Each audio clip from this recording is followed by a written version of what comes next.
will be eliminated. Here we'll check in on, well, that's still the feature table. I thought we were going to be on our second table there. No worries.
And we will have a new player joining us very shortly. Where is he? He's going to be coming in on seat 3, so to Kim's right. Jared Strode is going to be coming on the feature table, hopefully staying on there for quite some time. He'll be looking to not only cash in this tournament, but he's looking to take it down, which would put him in pretty top contention of even taking over Cody Slusher in our points race.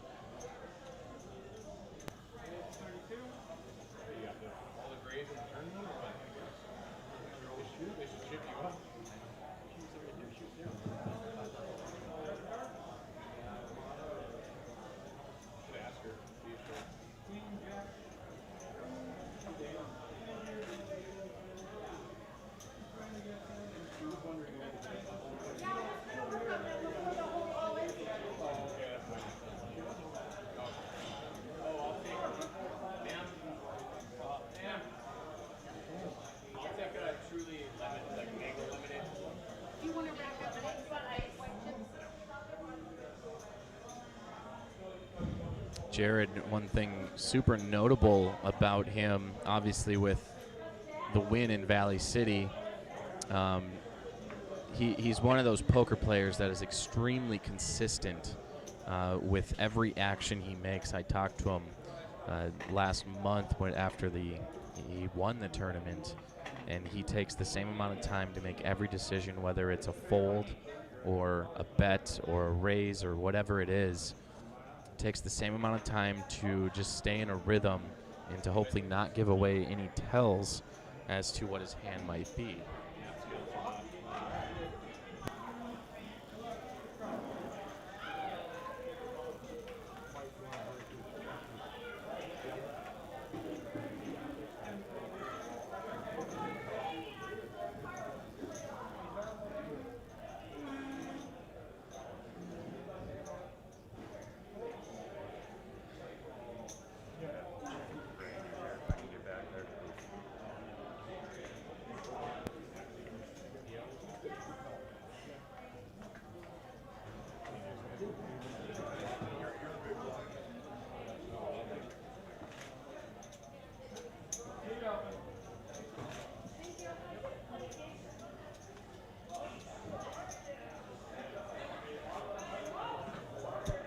Suppose we can use this time in between hands to thank some of our sponsors.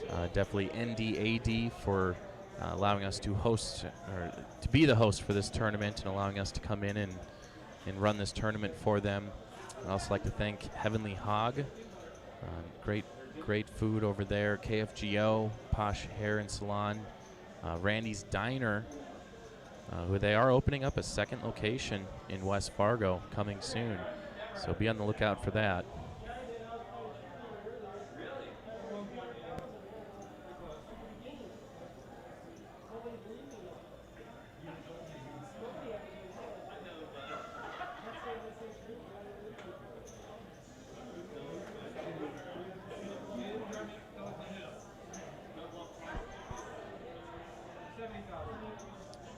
John raising to 37,000 with ace queen offsuit.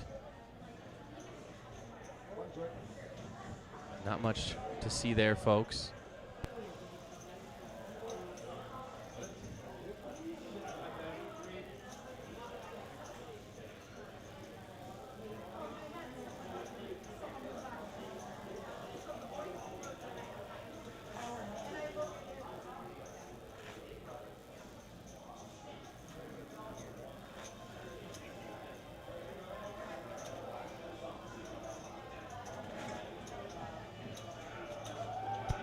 Our research team just let me know that someone did bust out on the other table.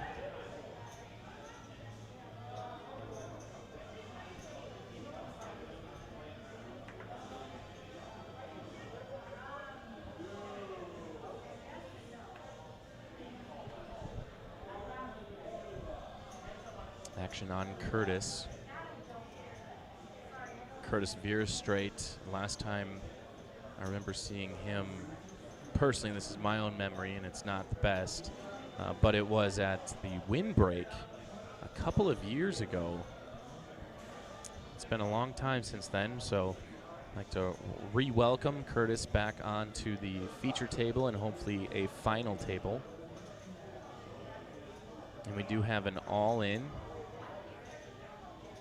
Dwayne Anderson all in with ace-9. We're going to probably see Jared calling here with Big Slick. And Curtis did raise originally to 35K. Dwayne all in. Action now on Jared, so he might have a little bit more to think about even with that hand. Obviously, we can't see what Curtis has, but yeah, Jared's going to go all in to try to isolate anyone else that may want to. Kim's probably going to want out of this, and this might have Curtis consider whether or not he wants to stay in this hand, just to let it go one-on-one, you know, an all-in. Try to kick one person out instead of having to battle out the pot all the way down to the river with a second person, or a third person rather. Kim maybe daydreaming a bit, debating on whether or not to fold 6-2 for a little bit too long. Maybe trying to take a page out of Jared's book and take the same amount of time to make any action, but here we are. Dwayne at risk with ace-9 versus Jared's ace-king. We have 2 hearts on the flop. Dwayne is going to need 9s. 9s and 9s and 9s. Turn is a 5 of clubs. In the river. River is a queen of clubs. And that's going to do it for Dwayne Anderson. Jared Strode picking up a nice sized pot here, making a strong push to get to the final table and potentially win another. This would be, I think, the second champion, not a back-to-back, but a repeating champion in DPT Season X.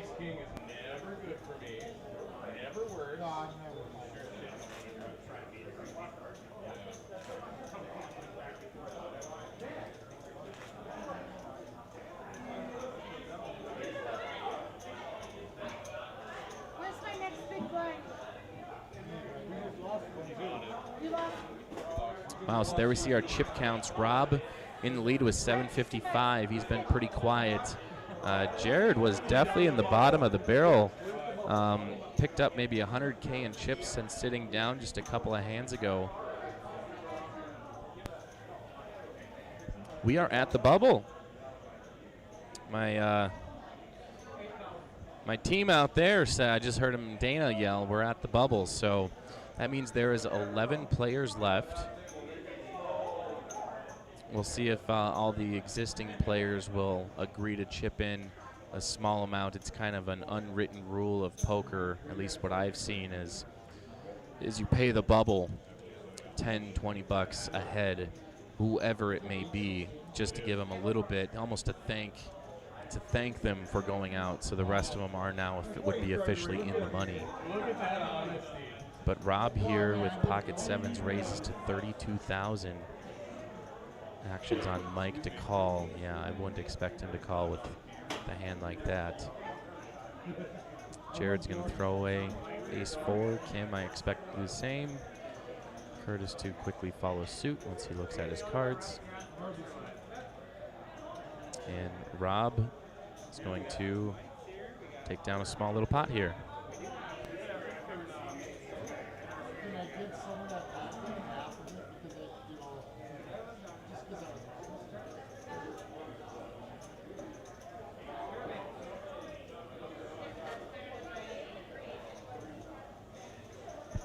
Checking out what our second table looks like here.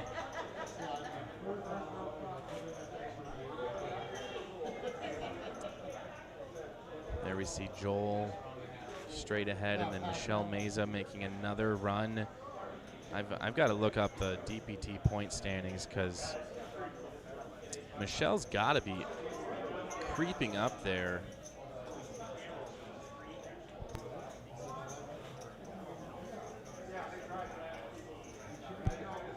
No, I'll take that back. It seems like Michelle should be much higher, but she's bubbled for a while.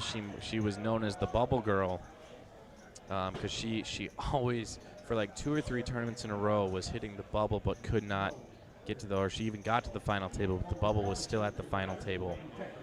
So we're excited to see Michelle make another run.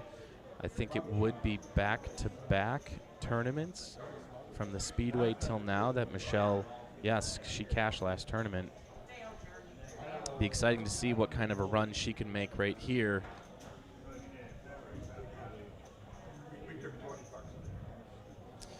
So John Worden, actually looking up our standings now, is in 3rd place with 10,120 points. About 46,000 points away, and the points are a 1-to-1 transition from dollars. So if John were to take down this tournament today, he would be in 1st place over Cody Slusher.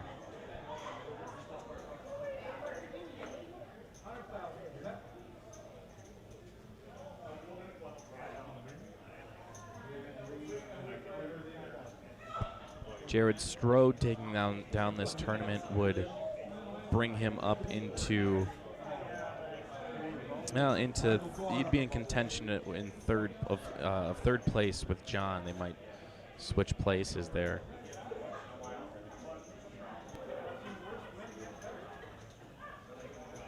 Sorry about that.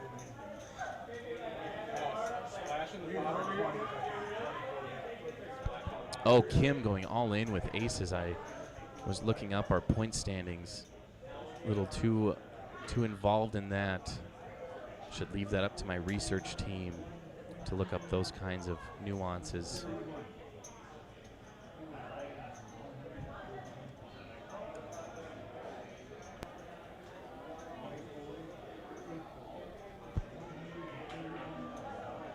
So Kim going all in. It's up to Rob to call here with a couple of deuces. I mean, if I'm normal situations, pocket 2s, 3s, 4s, 5s even, they're really not a strong hand no matter what. And I know you're getting deep into a tournament. Rob is the chip leader now. But this is one of those times where you don't want to just throw away chips at a gamble.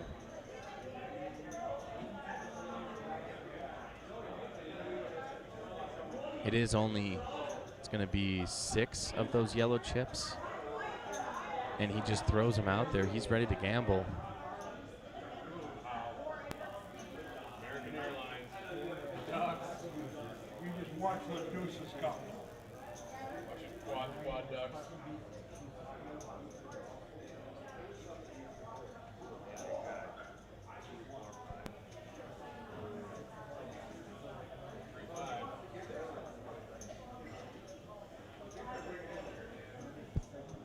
So here we are, aces versus deuces.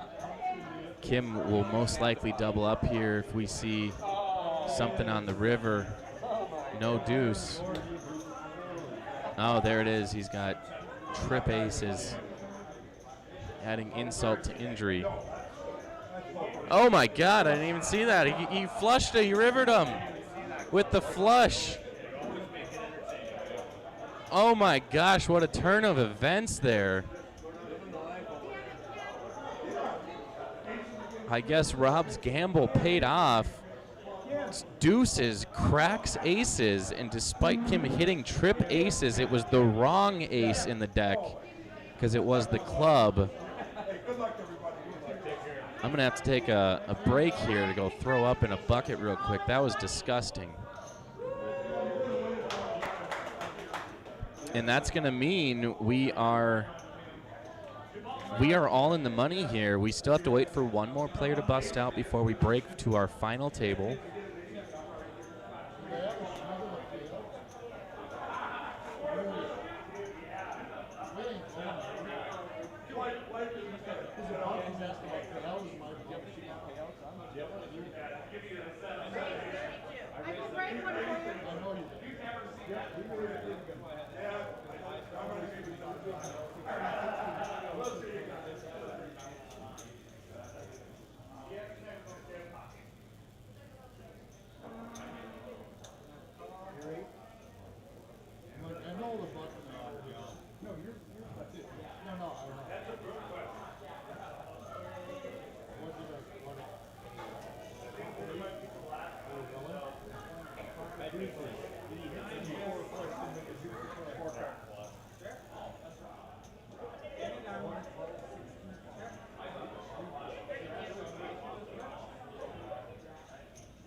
So John bet 20K action on Mike with ace-8.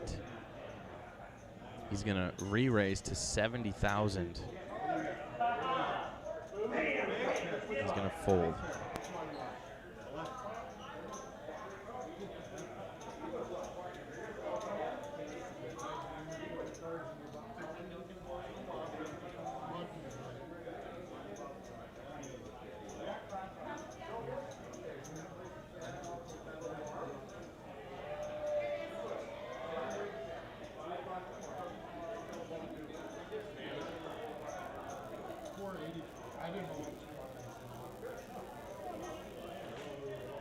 Big jump in the seven. And then like fourth, third. Yeah. I had no clue. I got my money back guaranteed. I'm always nice. I did add on. Here we go into our next hand. Action will begin on Jared.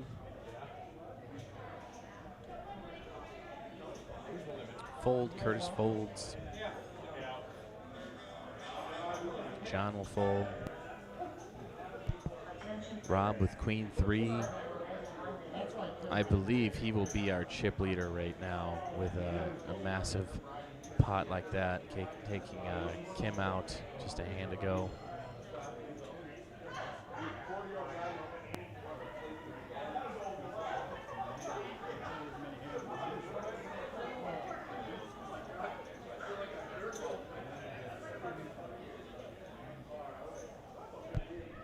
We got king queen versus queen 3. Mike bets, Rob folds.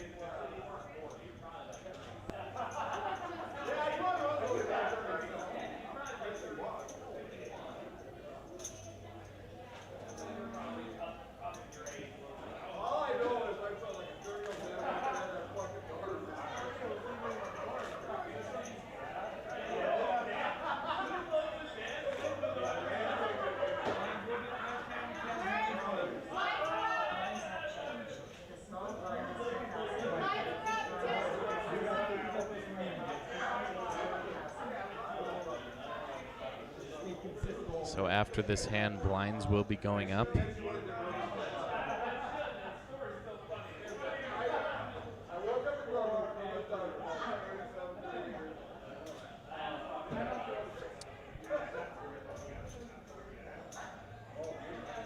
Curtis with looking down at big slick offsuit. He's going to fire away for 46,000.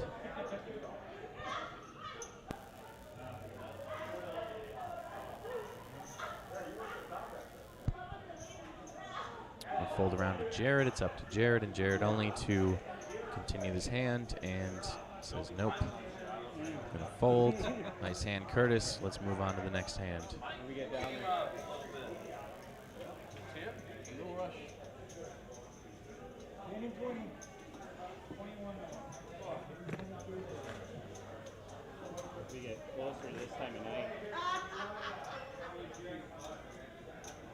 Blinds are up to 10K, 20K with a big blind ante of 20K. It's getting a little bit more expensive every time around that table. It is time for those short stacks to start making moves.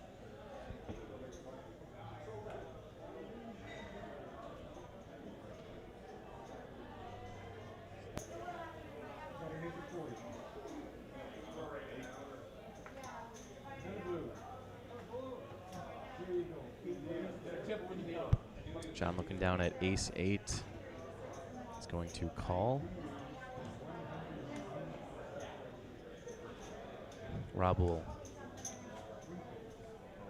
He's going to 3-bet to 120K or 110. And we'll fold around, Rob being the bully in the room. But he did have the cards to back it there.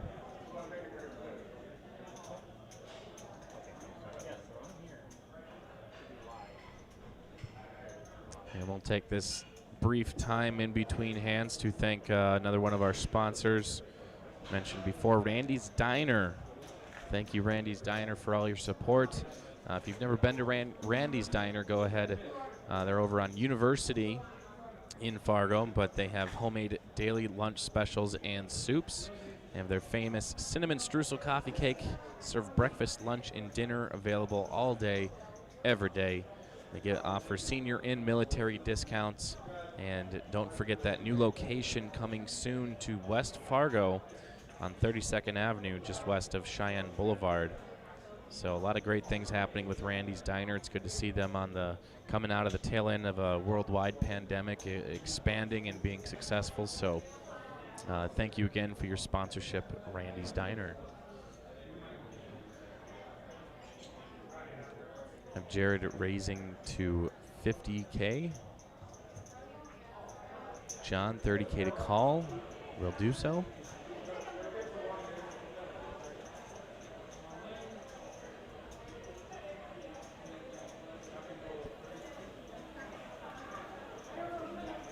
And our flop comes 9-4-10. John and Jared both pick up a runner straight draw, but nothing else.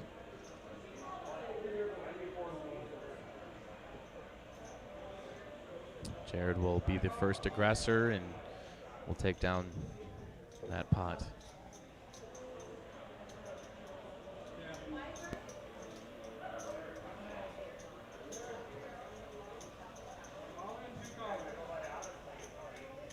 Sounds like we have an all-in and two callers on our second table, and it is Michelle. You can see ace-5 there, and ace is on the flop. So it looks like two of the bigger stacks on table 2 are going at it.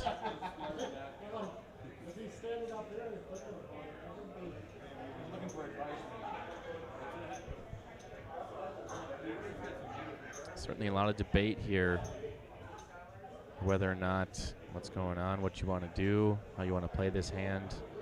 I see the ace. Michelle has an ace as well, but potentially a higher kicker. I see a face card from our all-in that's at risk. It's an 8.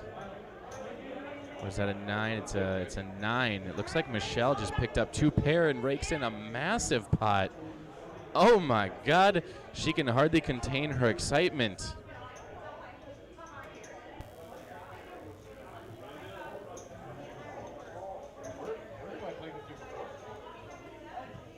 So coming into our final table, Michelle is going to need a dump truck to bring all those chips over, and we're going to need a bigger table. All right, again, we will need names and we will need. So we're going to take a break here. We're going to come back with our final table action. When we come back, we're going to find out who's going to be the next DPT Season X champion here at Southgate. $5,125 on the line. We will see you all very shortly.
We are back for the conclusion of the DPT Season X Southgate Poker Tournament.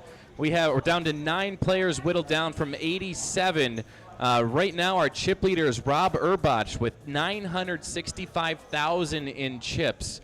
We are excited to see who's going to be our next DPT Season X champion. Final table action coming at you right now.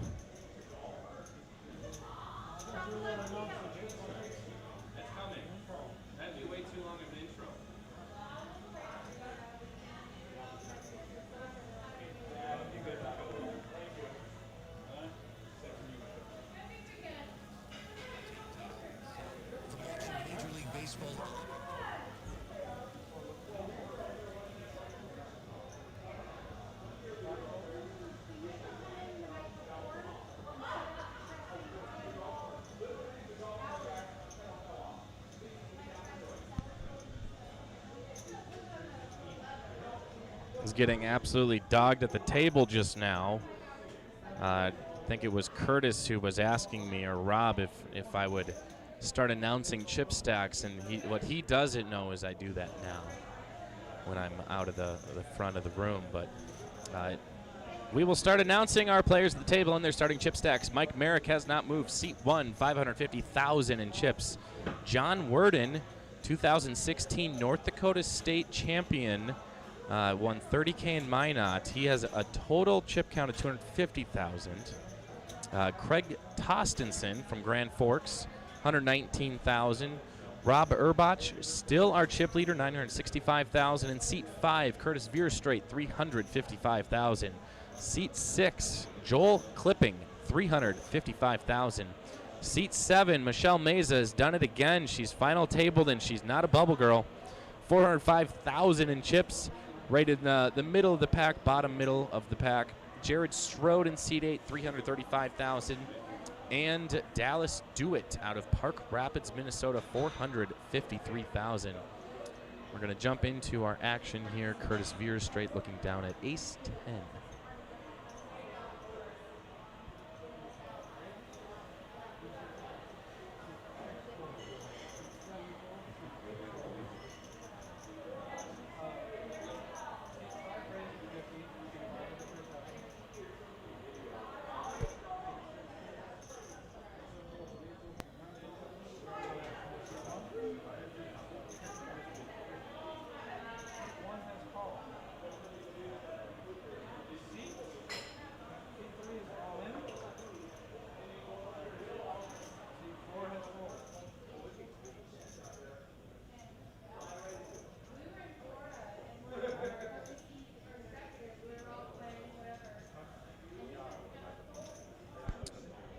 Of course, as soon as we hop into our final table live stream, we have just some minor technical difficulties, not a big deal.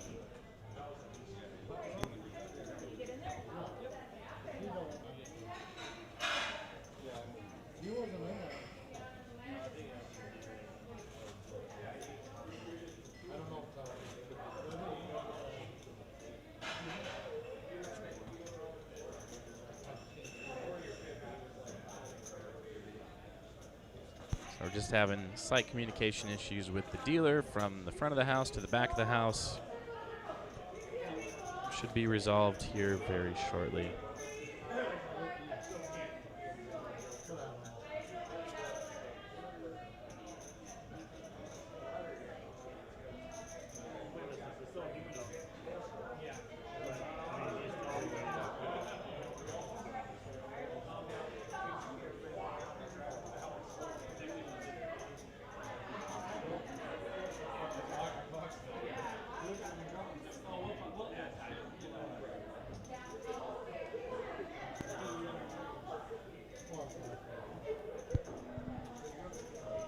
So while we're kind of waiting on things to be resolved here, and just want to maybe bring to light John Worden.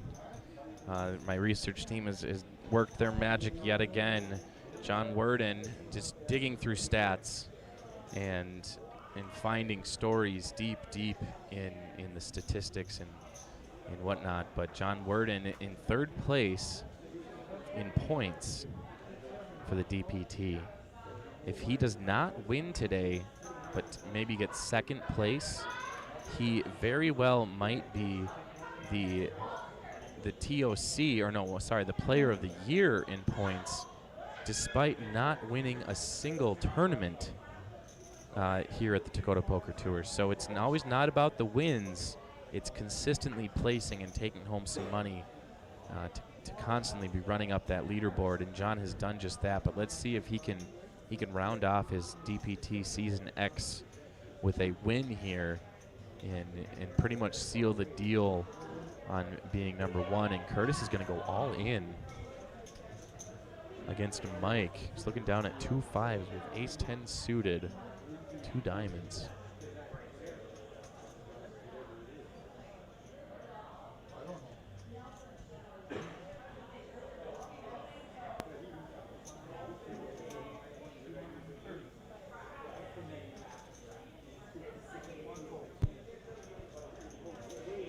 And Mike is going to fold, which is probably a good idea, having pocket 5s up against 2 overcards, especially suited. More times than not, you're probably going to be looking at losing that pot or walking home. Hopefully not actually walking home. You might just drive home. But nonetheless, you will be heading home or to the bar. I mean, that's another pretty common thing after a loss on the final table, especially if it's a bad beat hand. But here we are, Michelle Meza looking down at ace-10.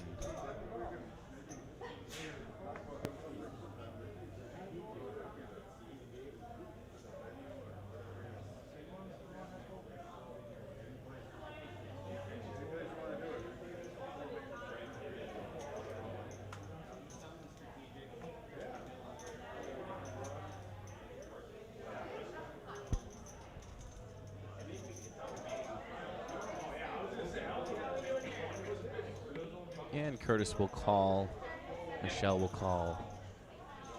Option will be on Joel.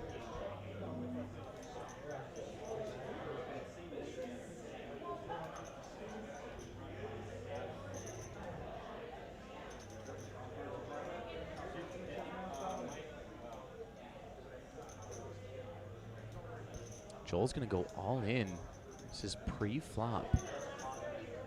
Joel is definitely a decorated poker player. I was talking to him earlier, and he said he has a lot of fun at these events. I've seen him, buying into hundreds, in the high hundreds or thousands of dollars buy-ins, and he's done well in them. So these tournaments to him, they're fun. It's not as stressful. And he just gets to kind of hone his skills and become a better poker player, keep his skills sharp. But here we are, see him going all in, and he says, I want to show my pocket 4s. So we're definitely excited to have Joel here on our final table. We are coming up on our 10th hour of play. I don't know why I say that every stream. It reminds me how long we've been working today.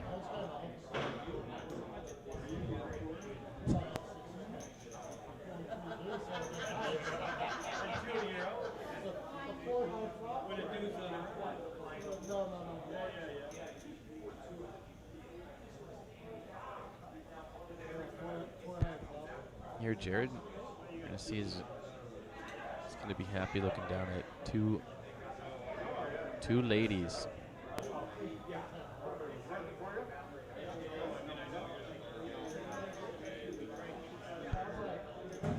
So with those 2 ladies, Jared will fire away for 65,000. Gonna fold around.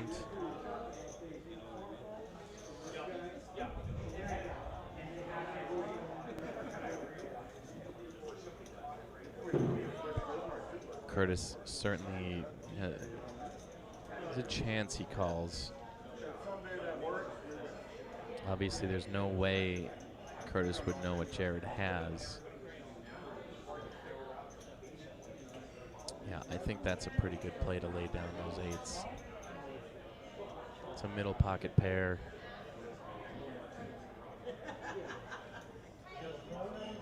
Yep, so Jared will take down the blinds and antes with that, which is good because he's somewhat of a short stack.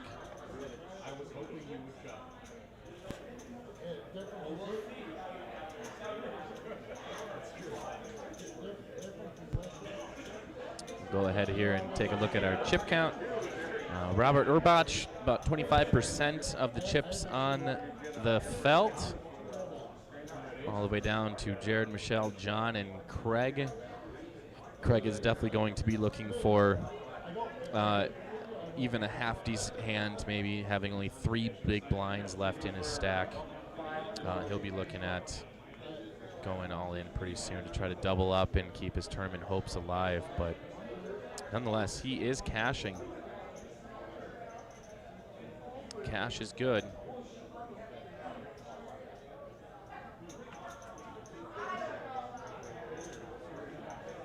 So the first person, or next person to go home will take home $600.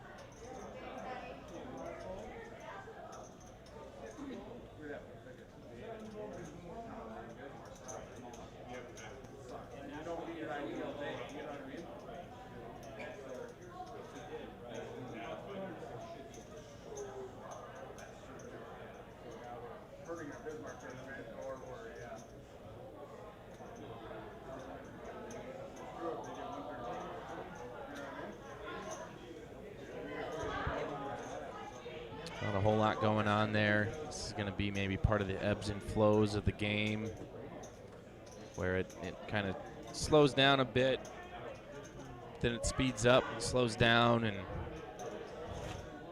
it's just how poker is.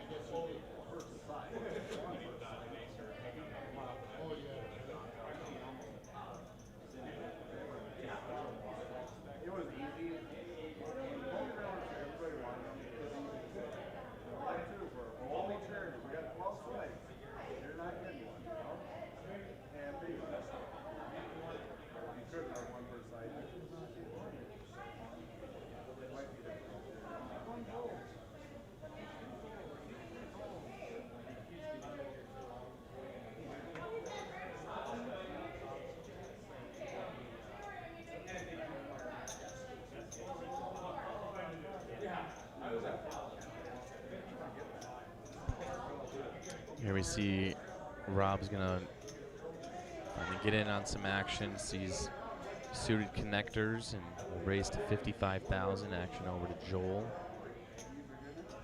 with Ace Jack suited.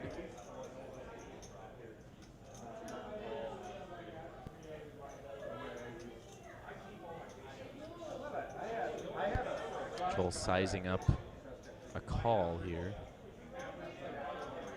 He will go ahead and do that. Michelle looking down at Ace 10.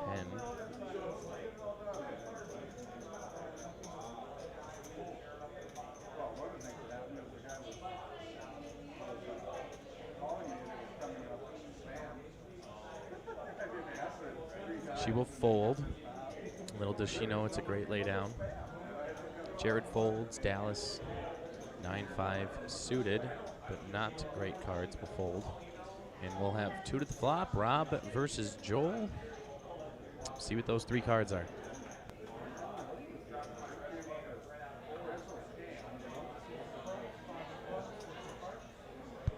Flop comes at 6-5-6.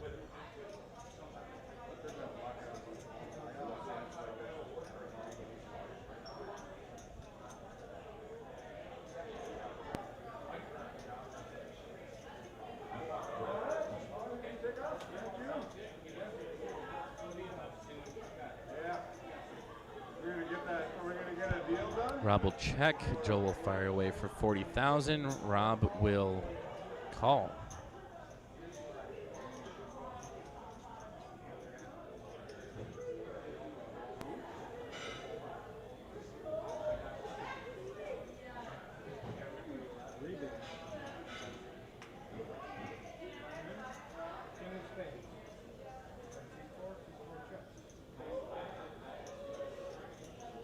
And on turn comes a king.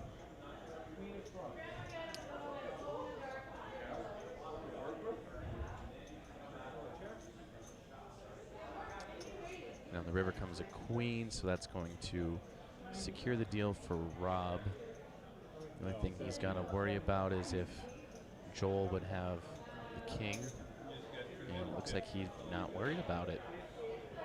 He's going to turn over his queen, and he's going to see that he has won a nice hand against Joel. Nice sized pot, 380,000. Yeah, he definitely chunked Joel there. And that's going to put Rob up over $1 million in chips.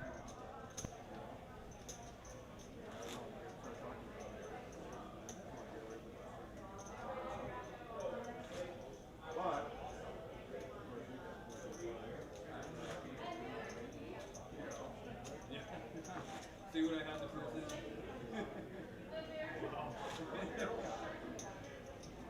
You were supposed to go all in. Yeah, it is. Where's that?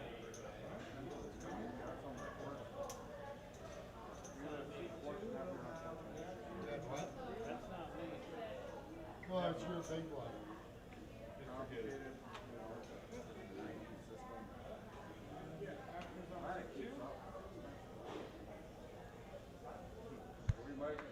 Here we have John Worden looking down at A7. He's going to fold around to Rob. Rob folds. Curtis will fold. Joel, depends on what he has. Michelle will fold.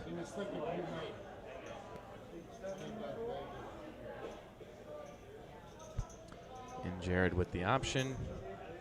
Will. I think it's 55,000.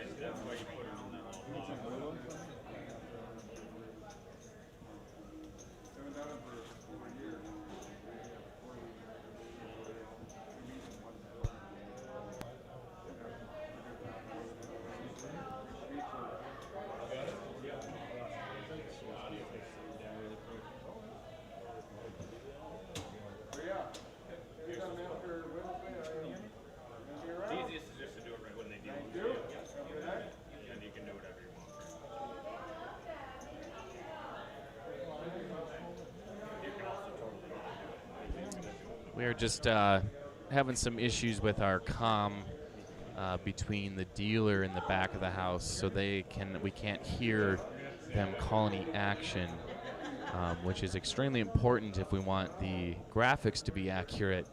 So we're just rushing real quick. We're finding some kind of a tool, or a vise, or a clamp, or maybe a toe strap. What else could we use? A lasso. A lasso would be good. A shoelace would be good. Perhaps sheer willpower would be nice right now to keep this. It's reliant on a button. A button. That's what's preventing us from getting this keeping it rolling rather.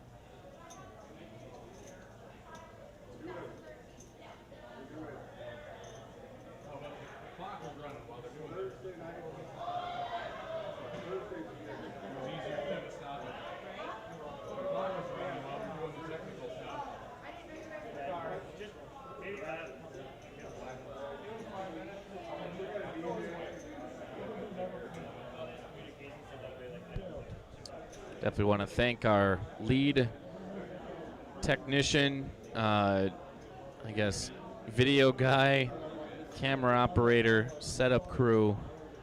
What else would you call? The program director, and lighting, stage setting. Man, we'd like to thank Goose for all the hard work that he does to keep this train rolling. And we are going to be ready to resume the poker.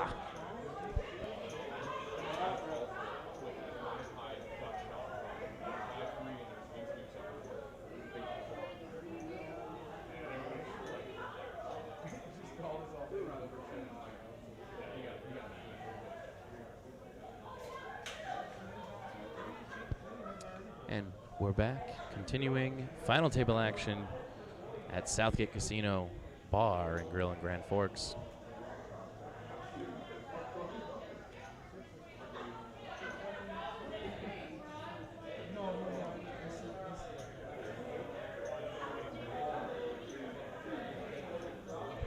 And looks like we got a bunch of garbage cards out there and not much to do, so we fold into the big blind and the dealer gets back to work on his fingers, shuffling those cards again.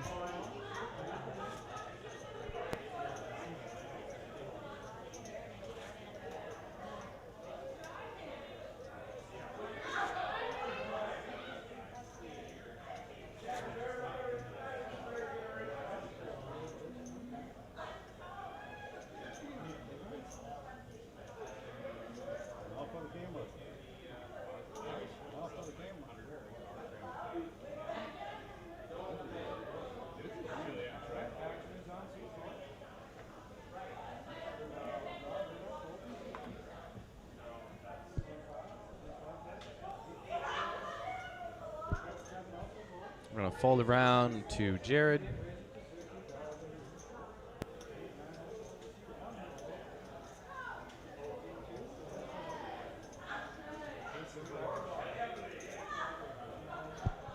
Jared looking down at ace queen. He's going to raise 60,000 and Craig will fold. And we are now continuing on to our next hand.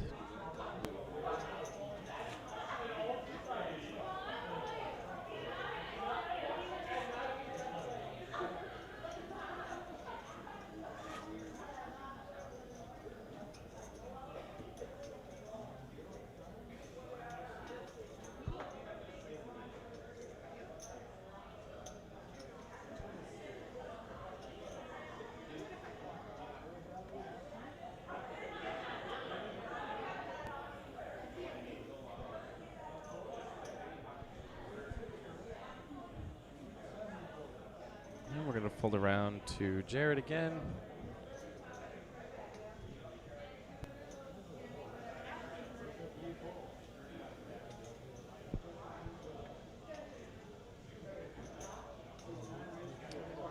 Dallas with pocket fours will raise it up to 75,000.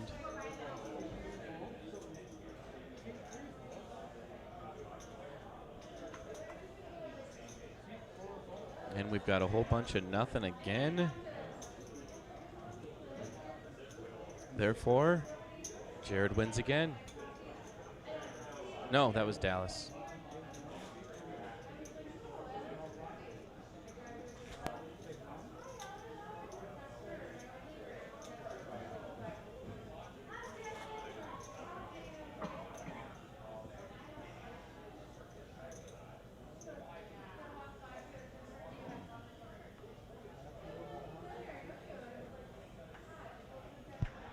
Action will start on Joel.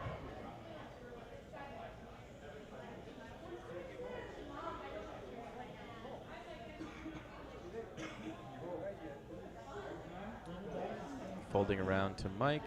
We'll fold a couple of deuces. John, ace three suited. Not a great hand, not a bad hand. And Craig will raise to 65,000.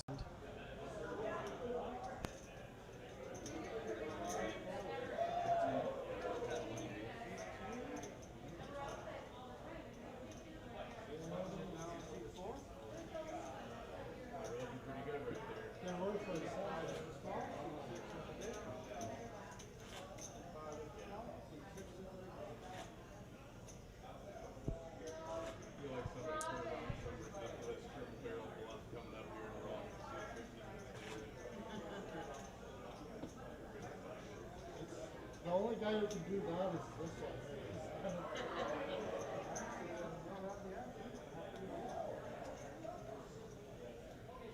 I would never do that.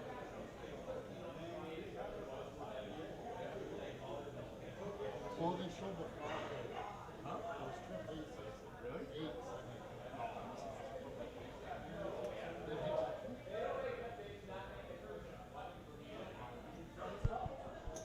All right, and Michelle will call with King 10. Dallas will call. Mike folds. John folds. Craig and Rob will.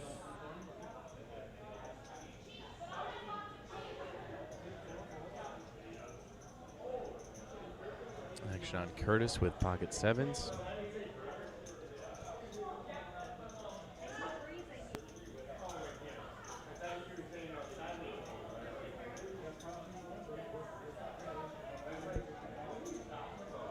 Curtis raises to 150,000.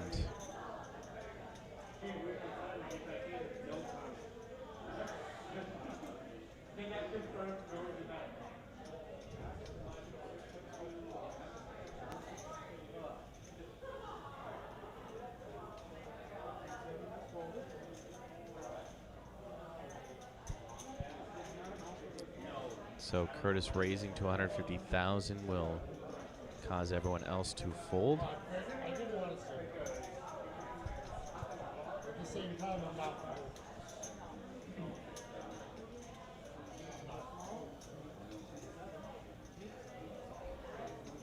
Okay, if you shout she falls and she falls, then otherwise, See you. There you go.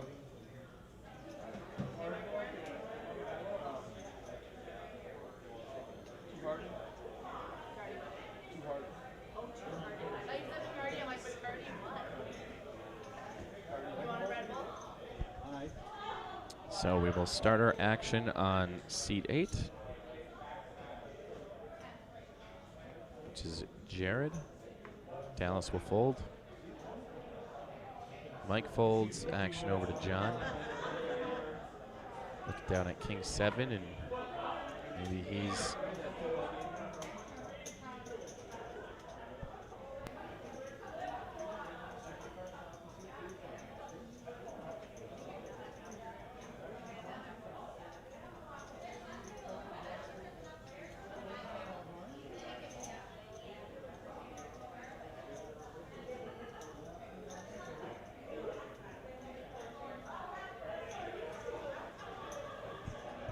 so John raised it up to 65,000, and Michelle with Queen Jack will have to decide whether or not. And no, Michelle has been getting chunked down a little bit, maybe getting blindsed and anteed quite a bit. So what was once 405,000 is now down to about 250, 295,000. So there's Rob sitting comfortable with about 30% of the chips with 1.1 million. We're going to be looking for Craig, Joel, and Michelle to start making some moves. Start making some moves to try to get some more chips in their hands and hopefully take this whole thing down. You remember there's $5,135 on the line here, which is certainly a wonderful payday.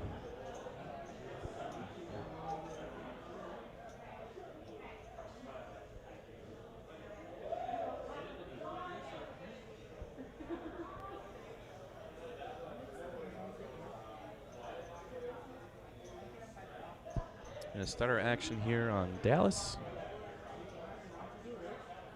She has announced raise, and she will raise to 70,000.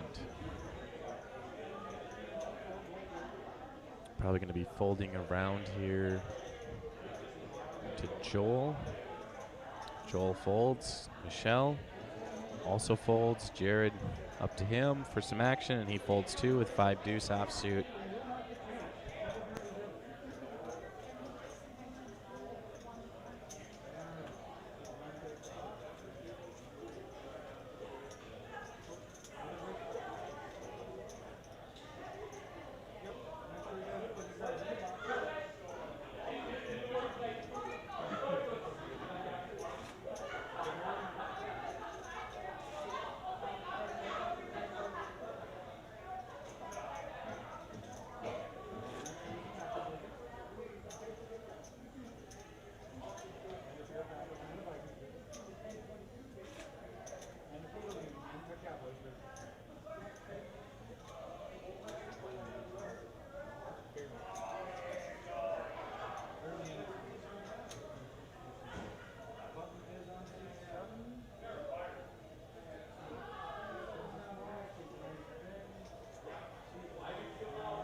And wow, yeah, we're just getting a bunch of garbage hands right now. Not a whole lot of action. On average, maybe one good hand. Here's Jared with ace 10. Here we go. We have a raise to 60,000 in Dallas. We'll see a flop for what feels like forever. At least some good action here. Action comes 9-5-3.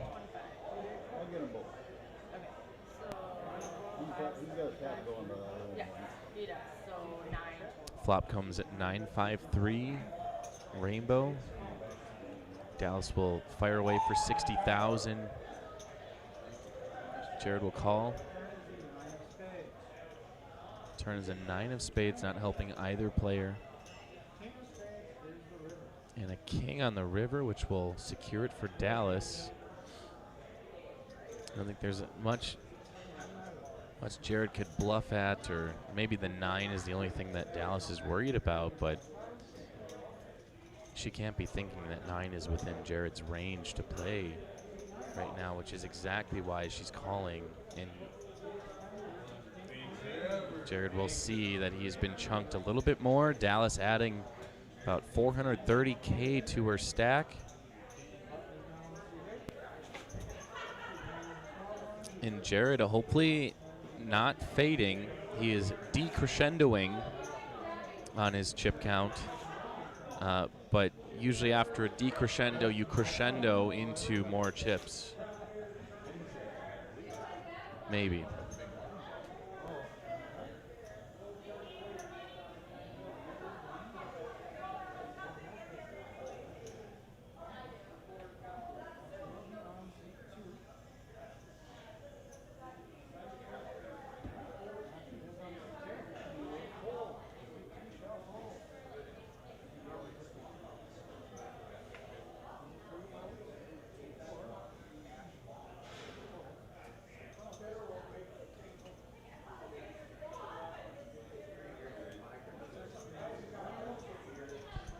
And Joel has announced raising to 50,000 with Queen 9. Michelle will fold. Jared will most likely fold, and he does. Dallas will most likely fold as well.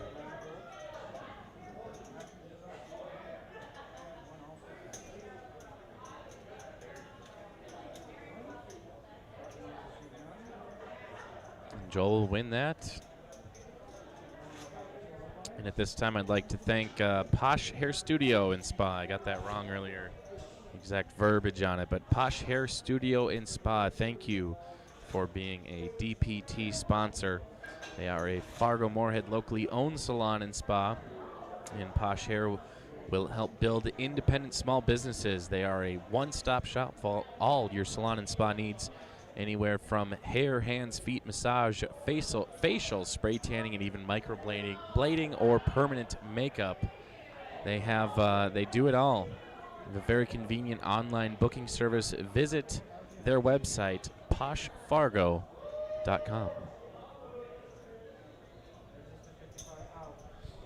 Here we see Rob raising up to 55,000. Joel and Michelle will both fold. Gerard Strode is going to fold. Dallas folds. Mike folds. John folds. Man, some pretty exciting action happening right now. It's only a matter of time before we start seeing some good hands clash. We are now past our 10th hour. And thus far, the final table is moving at a snail's pace. No one wants to go out in 9th place.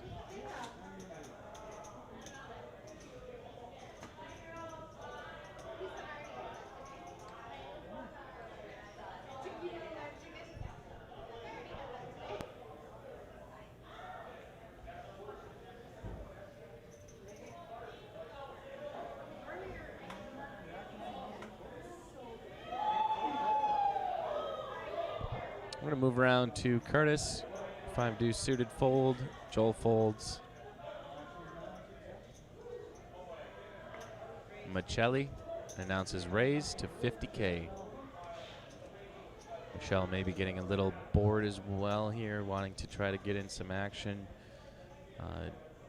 Maybe sensing a lull in the cards, and hey, with a high card suited, let's try to roll the dice, see if we can catch something on the flop and someone else has something they'd like to play with. Thus far,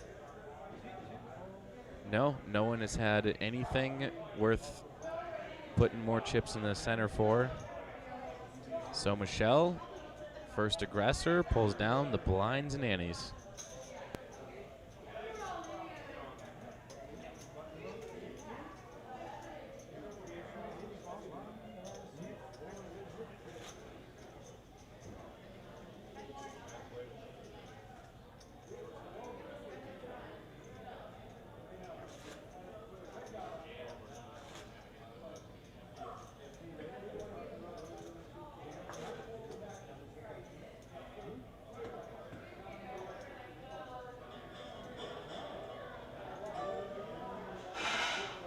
Attention players. This level will end in 1 minute.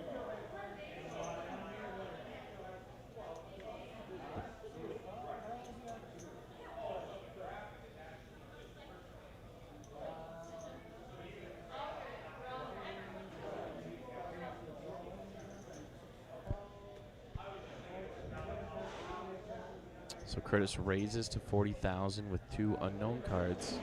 Dallas announces re-raise with a couple of pocket jiggities.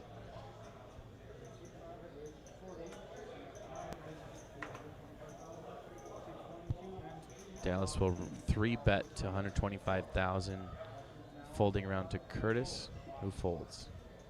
So obviously had nothing too great.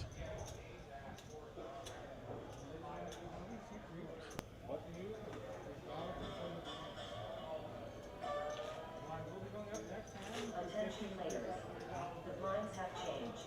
The small blind is 15,000. This will be our final hand at the 10,000 2020 level for the blinds, and after this we'll go to 15,000 30-30.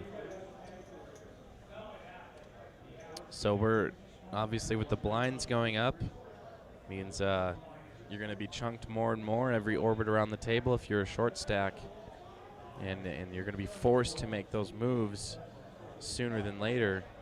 I'd rather double up, a 200,000 chip stack rather than a $80,000, not even dollar, but chip count, chip stack. We have Craig with ace-8, and yep, it's time to go all in. He's got, oh, that's just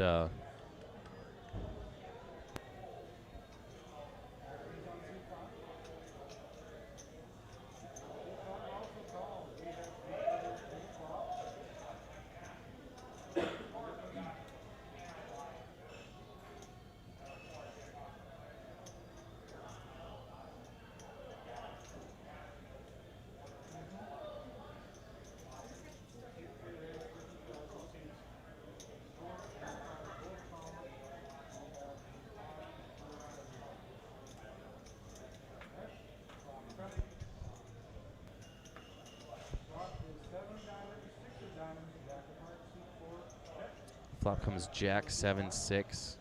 Rob will catch that 7. Curtis catches top pair with a strong kicker. Craig will pick up a runner flush draw, which is pretty unlikely. He will fold. So Rob will call the 80,000 bet from Curtis. And there's another heart there. They're going to check it down, and we got a deuce of diamonds now. They're going to check it down, and Curtis will find out right now that he is the new owner of some chips.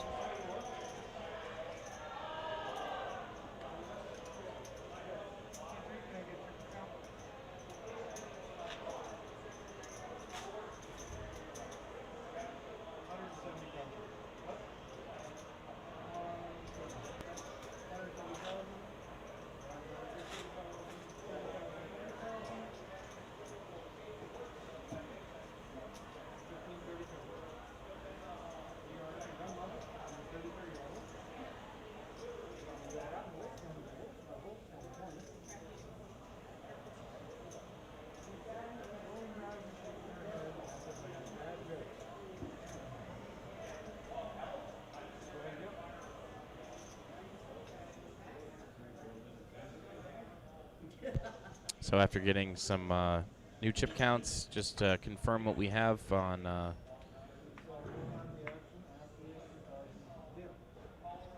Craig's chip stack, we will continue on here. Jared looking down at 10-9 suited. And it looks like he is going to go all in. About 190,000 all in. Mike will fold, perhaps because he's more out of position, has too many players ahead of him to call with ace queen.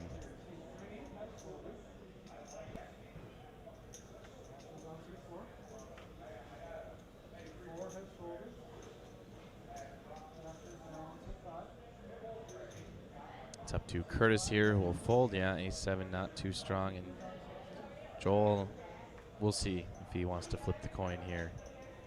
He does know Jared is short stacked. He does know his time is limited, and he should know that Jared probably doesn't have a premium hand right now. I mean, it's possible, but usually when you get down to these short chip stacks,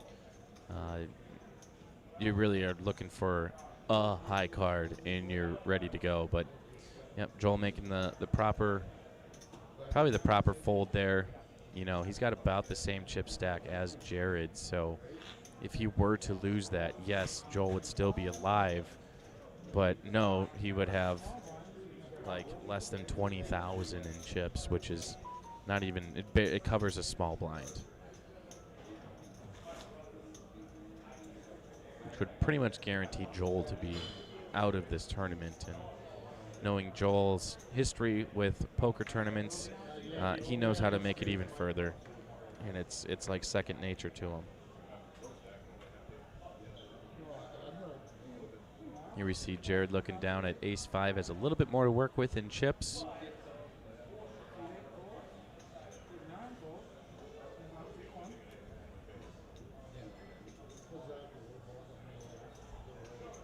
Mike looking down at ace jack suited diamonds.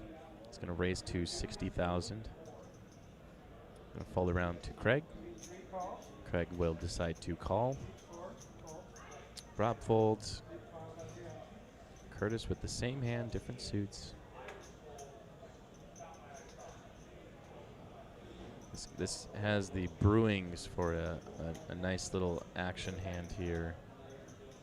And Curtis will continue to tank. He's going to sit in the tank.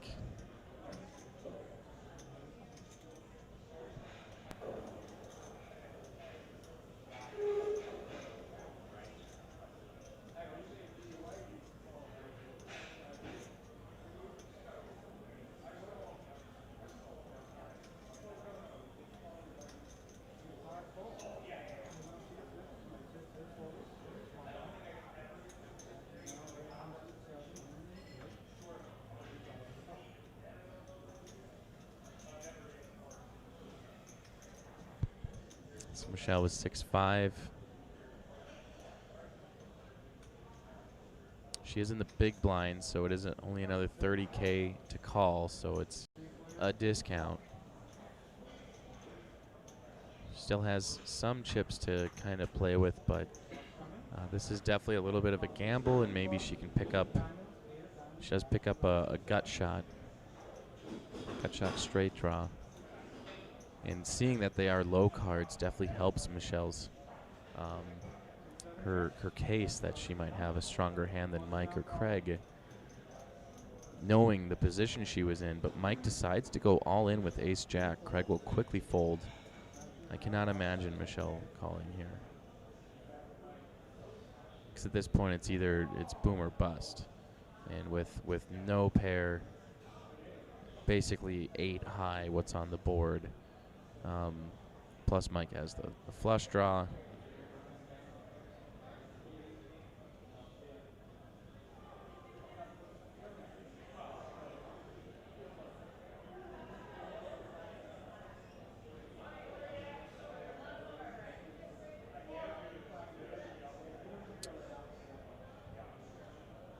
Yeah, maybe she's playing a little bit of an act here.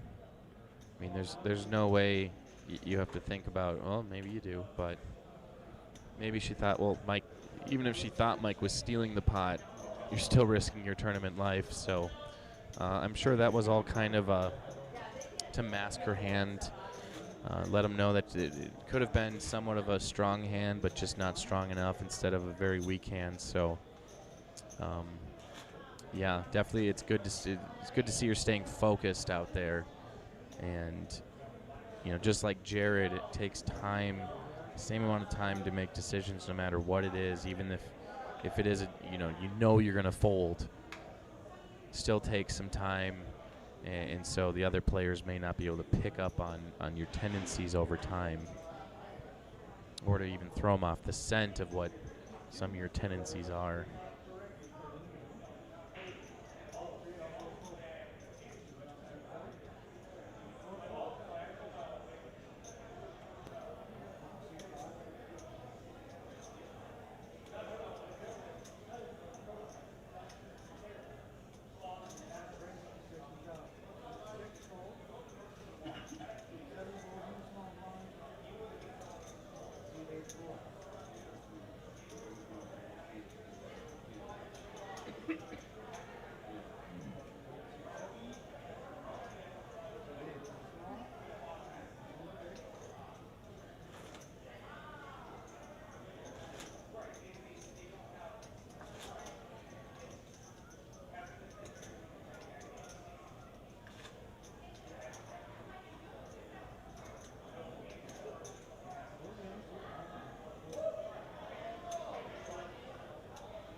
Here we have a little bit of a hand here, Mike, looking down at Big Slick.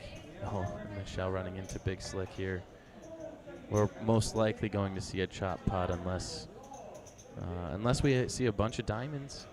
Then Michelle will definitely take home this pot with a higher flush, but that's all speculation at this point. We're going to have to see what cards actually come. All the suits wrong.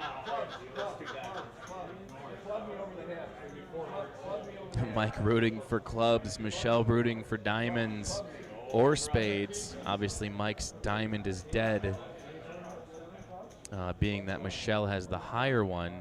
But flop comes 7, ace, 8. It's a queen and a 3. We're going to see a chop pot.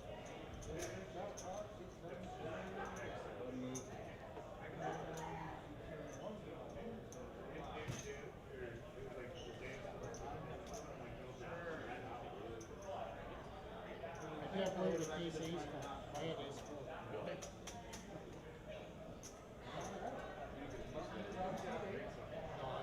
Ace four. When I had the ace. I mean, I wasn't.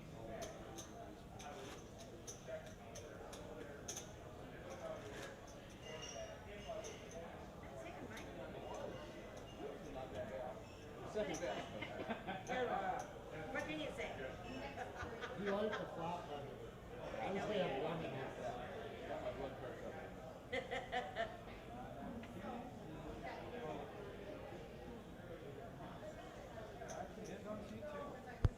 And here we start action on John. Once again, John has a potential situation where he wins second place. That might put him as the player of the year in terms of points, overtaking Cody Slusher. And that would make him player of the year, yet despite never winning a Dakota Poker Tour event this year at least. So he would be player of the year without being a champion. That's, if that doesn't scream consistency on the felts, I don't know what does. But we'll see what John can do here. And here we have Rob and Dallas going at it. King, queen versus fives, and Rob has flopped an open ender. He's definitely going to be firing away at this.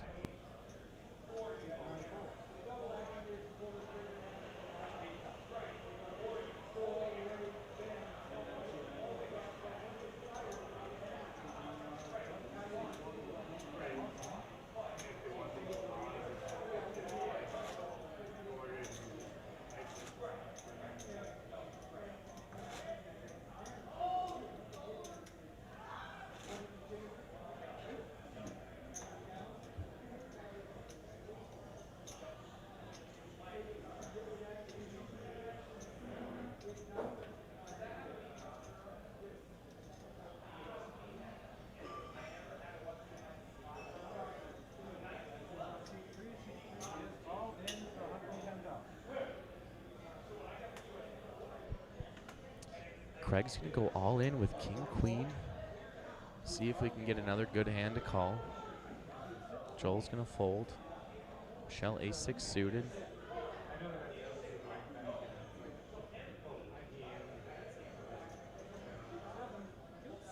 Yeah, nothing there. Jared folds. Dallas will fold. Mike will fold. Action on John. Ace-6. Yep, just nothing good enough. Nothing quite good enough to win there, or to see some action, see a call.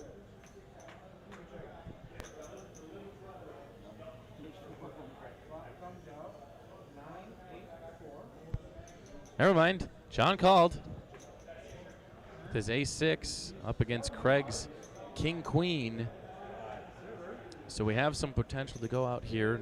Flop comes. Sounds like it's 9-8.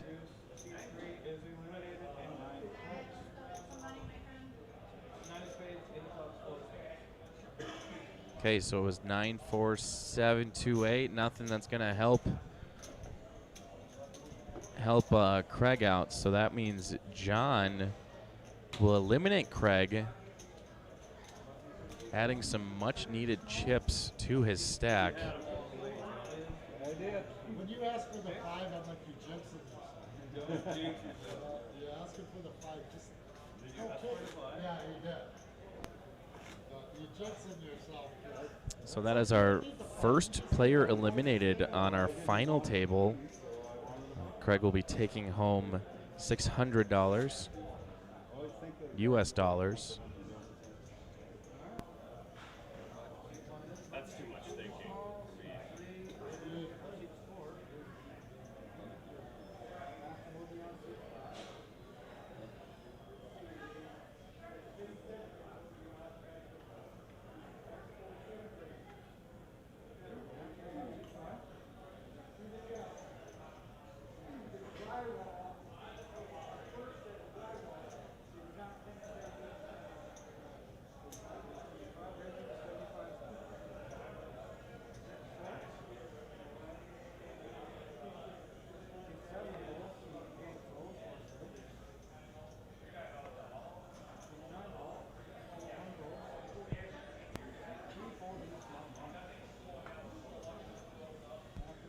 So here we see Curtis with the ace-6 suited.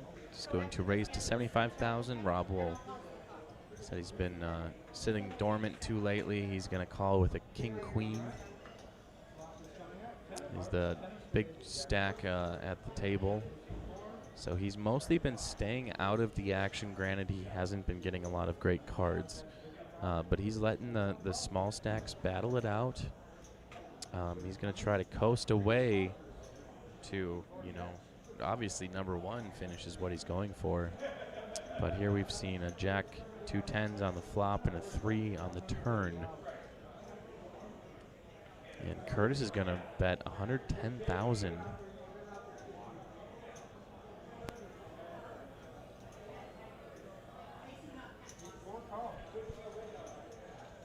So Rob has a 17 outs if he were to call this, and a heart comes on the river.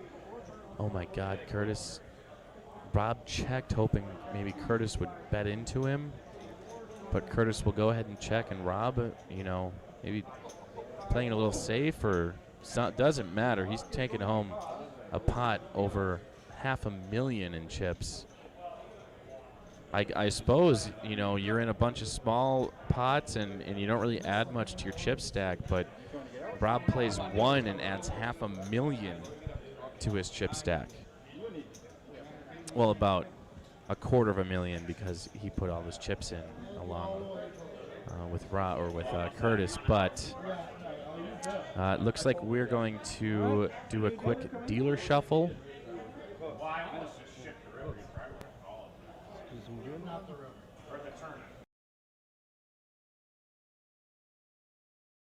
We're going to do a quick dealer shuffle. We'll bring in our last DPT champion, Justin Smith. Guess he's a multifaceted man.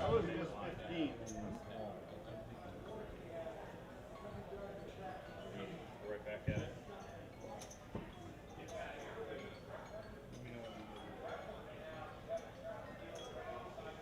We're ready, Dana. Dana, we're ready. I know what you have. Are you guys ready? What do you have on that hand? I missed it. Where's Mike Lupton? He raised, he fell.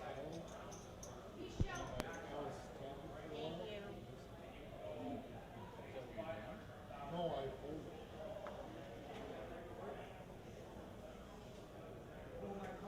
You raised, he folded, and she come along too. But I fold.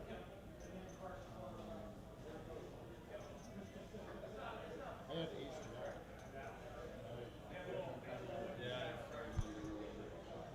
You won the pot. So we're going to fold around to Rob with another king queen. Yeah, 60, 60, 60. Flop was this. He wasn't in. Yeah, he was in for 60, but he folded. Go ahead and call the big blind of 30,000. Action on Curtis with ace-4. He will check. No, it missed. I missed it. Oh, yeah, this Here it is. Here it is. Yeah, that's what I thought. You had ace jack. Both of you had ace jack. Flop will come 9, 6, 8. Check, check. Turn of a 6. Check. Curtis, go ahead and fire away.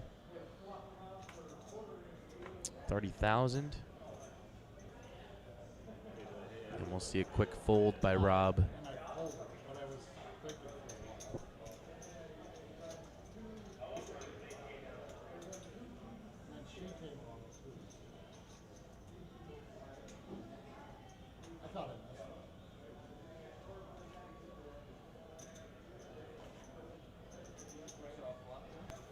Yeah. Yeah, you guys seem flop. I was wrong.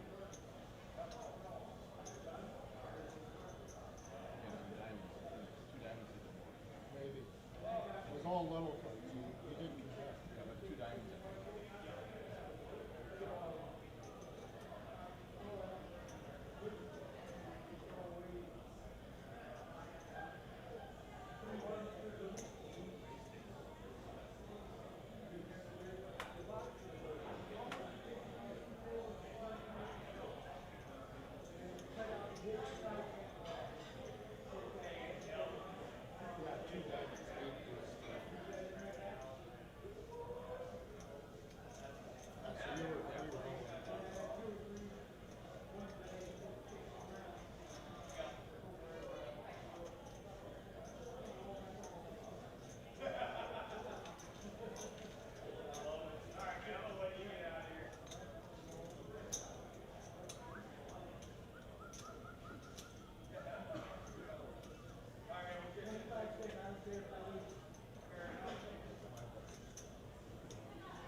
You probably said it, but I had it.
phony. Luckily, my car was beeping at me when I started it. So I said, hey, dumbass, you forgot your phone beep.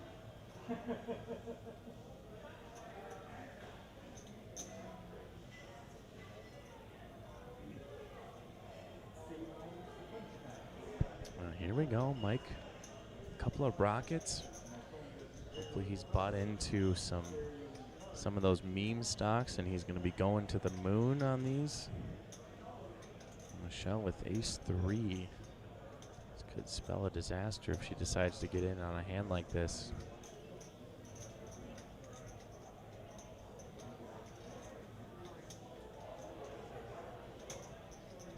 Oh no, Michelle just went all in. I mean, it's time. She's short stacked, but how can Mike like resist? He can't fold that. So we will see aces versus ace-3. Michelle needs threes. You're way too far ahead. She needs threes and threes bad. 7-3 queen. She's got one of them. Look at that. Turns a king and a 4. Oh, low but not low enough. And with that, Michelle Meza will be eliminated in 8th place. $795 in her pocket. She'll have a pocket full of cash, not sunshine. We've had enough of that today. It's a little too hot out. But a pocket full of cash, you can't go wrong with that.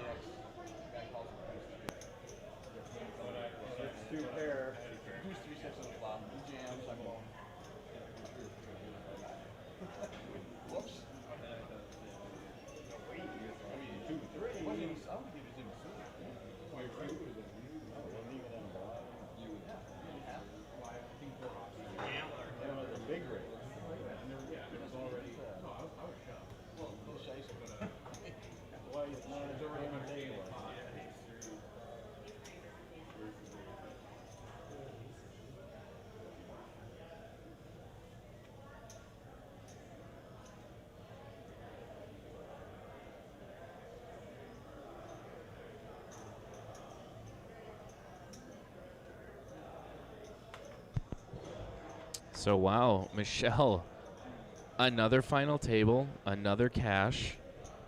She couldn't figure it out for a while, bubbling like 2 or 3 times in a row, and now is on a little bit of a hot streak. And we're gonna see another all-in. Joel, it's Joel's time, he says, and Jared are all in. What is going on here?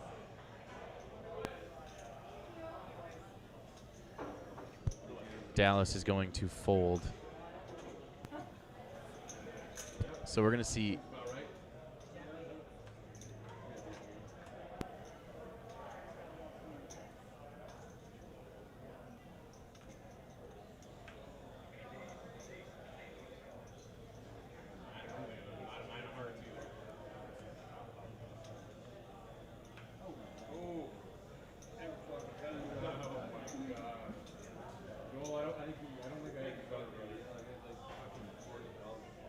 Okay, so Jared hitting the 9. The 9 was on the flop.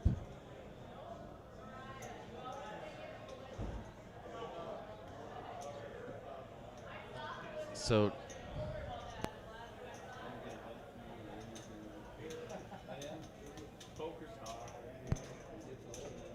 we might need to do a recount or something.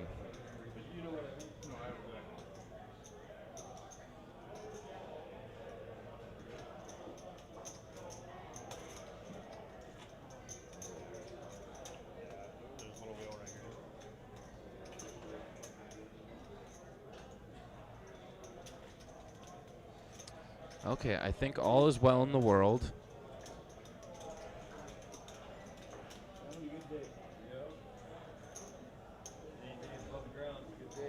Okay, so Joel is not eliminated. He does have. He's got about 20,000, I'd say. He's got about 20,000 left, so he was not eliminated. But it's he's not going to survive for long. So John's going to raise to 80,000 with ace-10.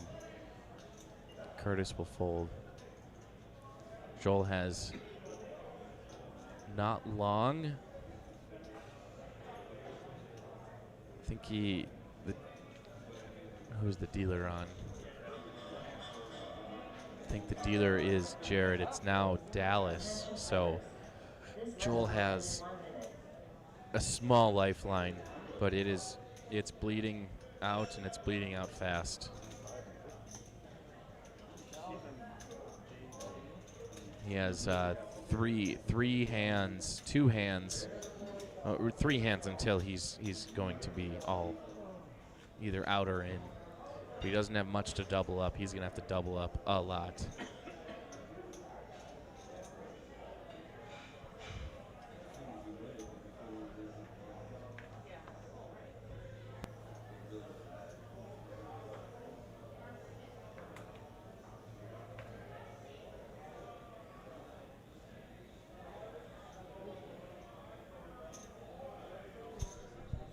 So Curtis with pocket tens will raise 2.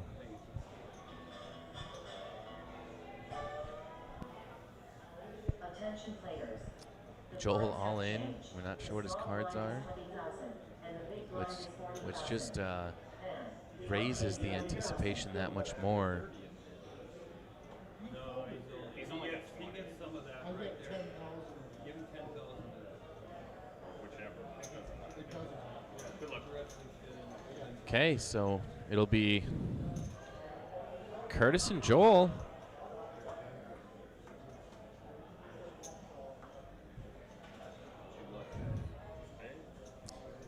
Tens versus threes.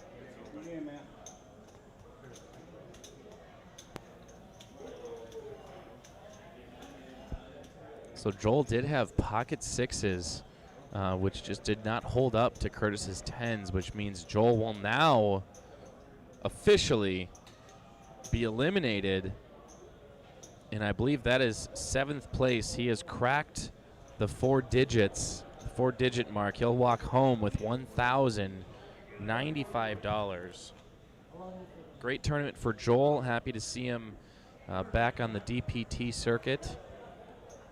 And really, obviously, an incredible tournament for all 9 of our players on the feature table, all 10 that cashed.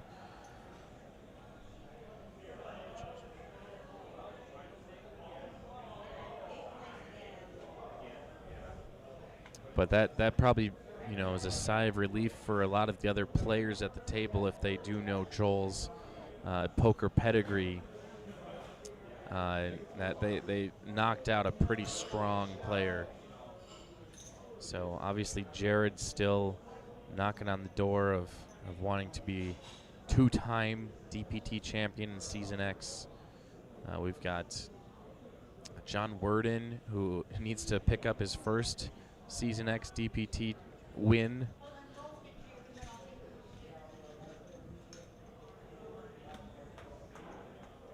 We'll have John, Rob, and Mike. Flop comes 7, Jack 2.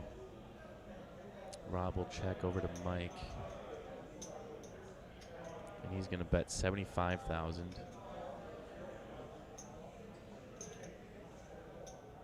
Rob will call with middle pair, high kicker. Turn is a queen of spades. We're going to check. And the river comes up a 5 of diamonds. They're going to check.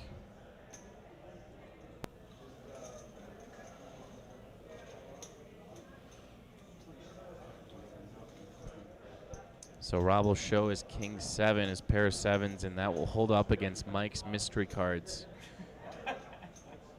Help me. This is kind of square.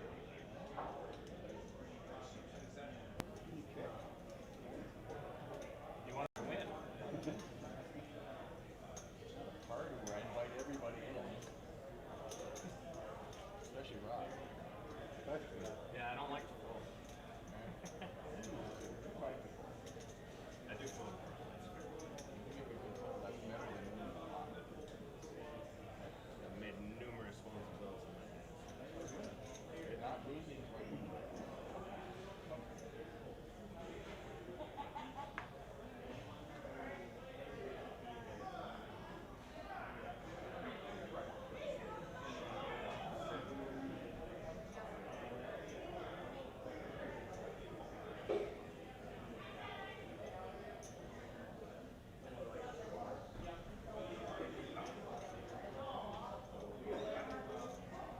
All right, Jared with Big Slick coming in. He did call the blinds, hoping to get some action, knowing kind of how tight the table's been. But little does he know, we've just been seeing a ton of bad hands. Nothing that anyone should even think about going in with, unless you are short stacked.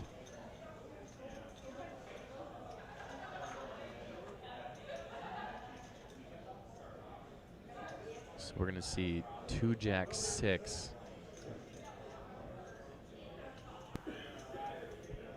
Jared seeing an opportunity to maybe go all in, knowing that 2 of the 3 cards on the flop most likely are not in the range of the either 2 players to be playing a hand. The Jack still has 2 overcards. He's definitely willing to risk it to see if he can't hit an ace or a king, possibly even a queen or a 10 to make a straight on the turn and river.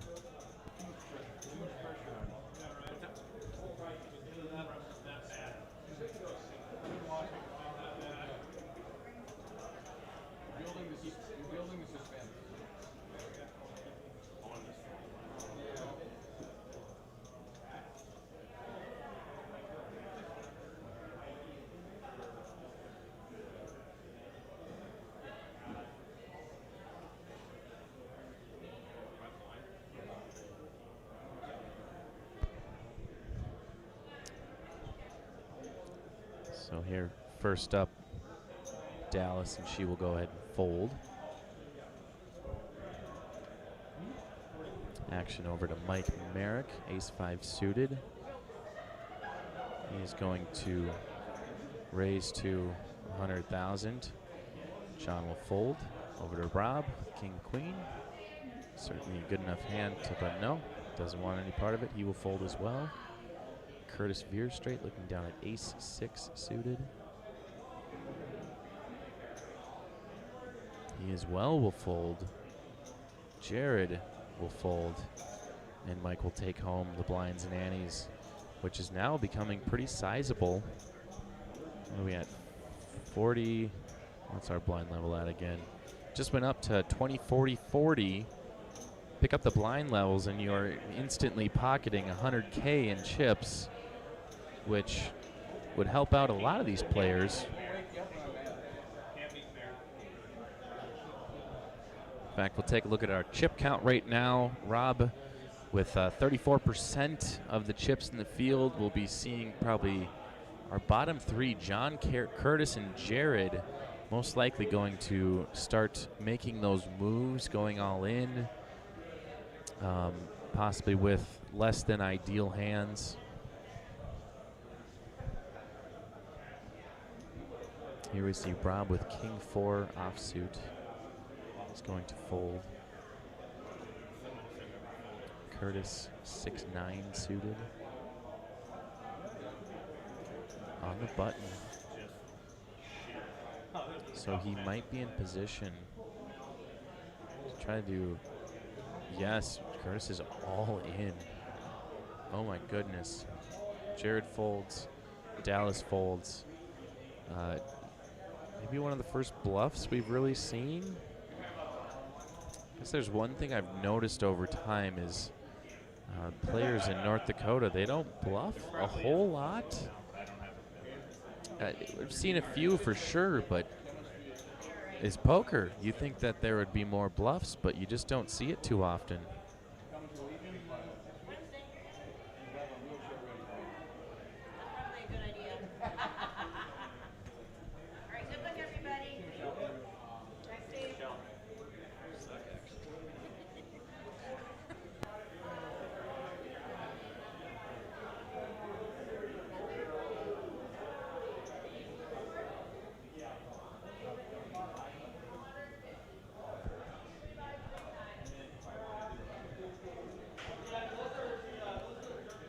And Curtis is going to be stumbling upon a couple of fish hooks.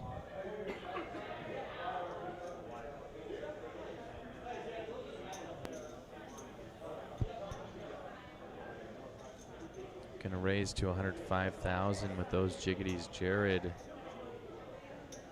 just slightly smaller chip stack. Jack 9 suited.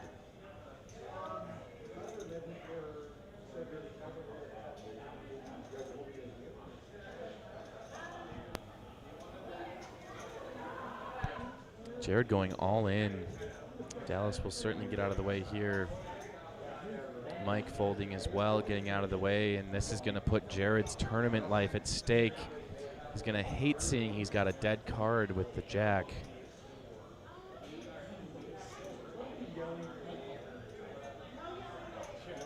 And a call from Curtis, of course.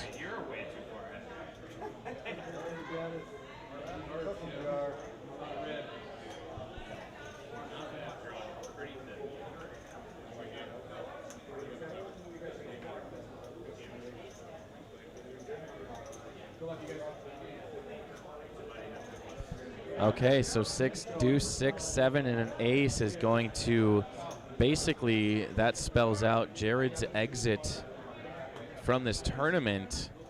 He is our 6th person to go out, taking home $1,220. What a great tournament for Jared. You know, coming down the stretch, just didn't get the right cards and ended up kind of petering out, which, you know, if you play poker often, you know, you get down to a final table and there is a bit of luck involved and there is a hot run of cards you need to hit in order to do it. I mean, there are probably some opportunities where you can bluff out of situations and it works, but bottom line is you need cards and you need to hit. Otherwise, you will not. You won't make it, you know, to the final two or to the last person standing on a final table.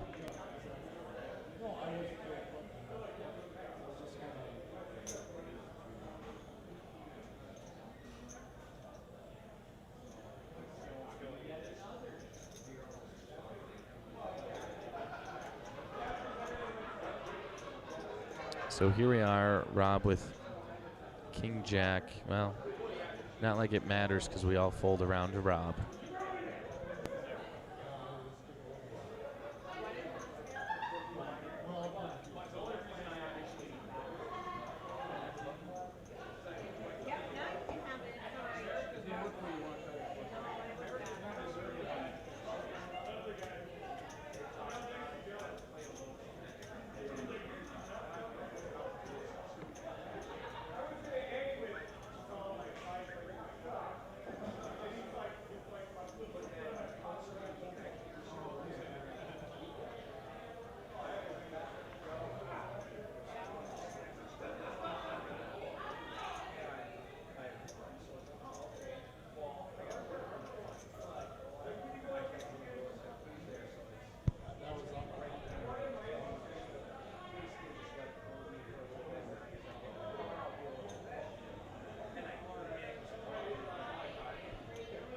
So John will call from the small blind. Rob will check.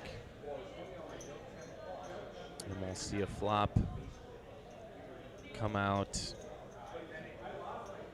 Ace 9-4. No one really gets a good bit of the action on that.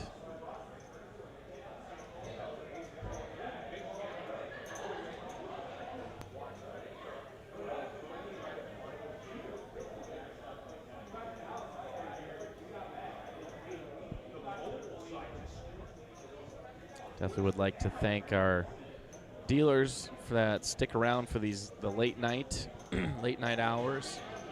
Justin and Jordan. Justin, as you might recognize, Speedway Event Center a couple weeks ago, won that tournament, and we told him that you're winning too much, you're too good, you just got to go to deal now. You got to deal again. We can't be taking down all our tournaments, Justin. No, it was a fantastic tournament played by him. I was impressed because I just didn't know Justin was. I underestimated the guy. I'll admit it.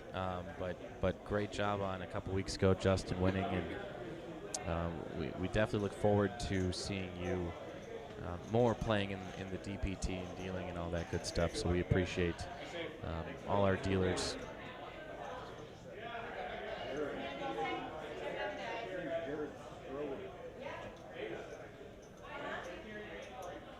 So here we are, down to our final 5.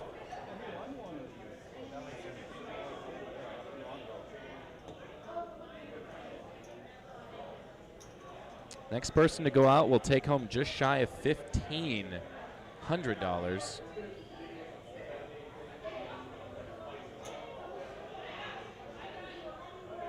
Be $1,490.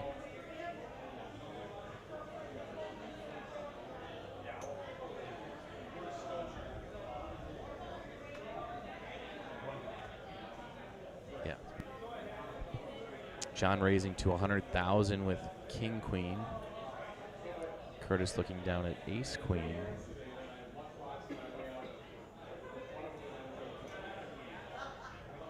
Definitely might see some action here.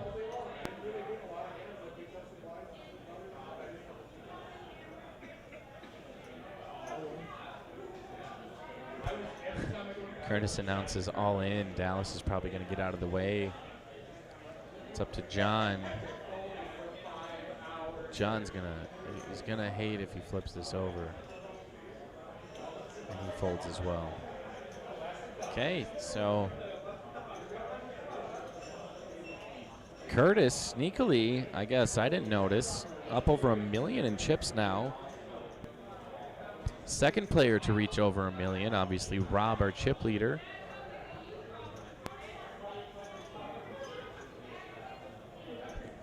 Rob's been sitting at over $1 million for quite some time. He's got, he can afford buying some time and allowing the blinds to go around a few times. Do you want to wrap up those chips for me when we have time?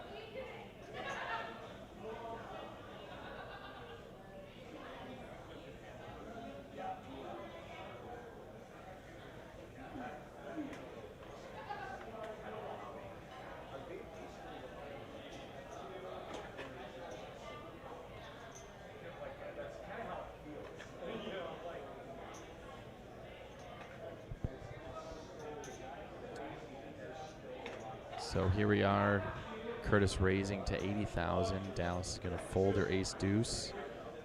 Mike staring down at the third worst hand in poker.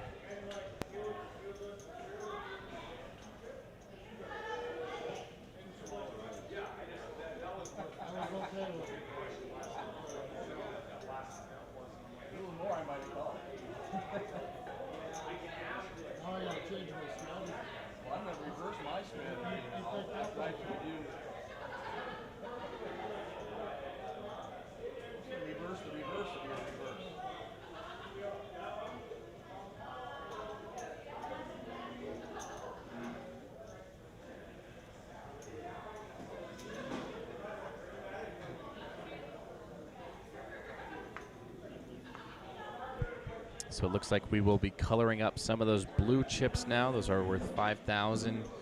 Either going to throw in some 100K chips, which are red, or keep on building on the 25K chips.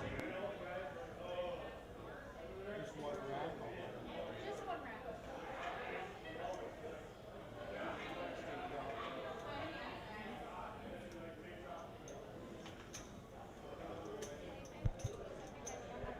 And Mike has pocket fives. Will be raising to 110,000. John Worden, queen 4, is going to fold, and Mike will go ahead and take down small pot.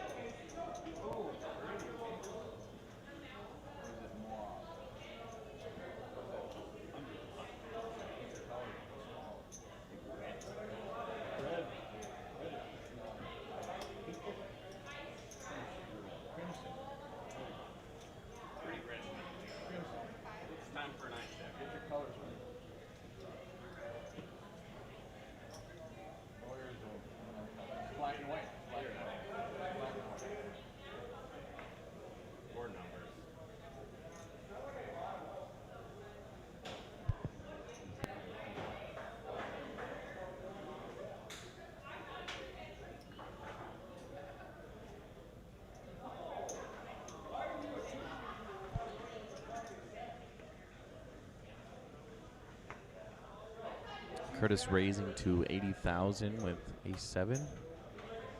John will, looks like he's calling with king-8. Rob also wanting a piece of the action with 5-4 offsuit. And Curtis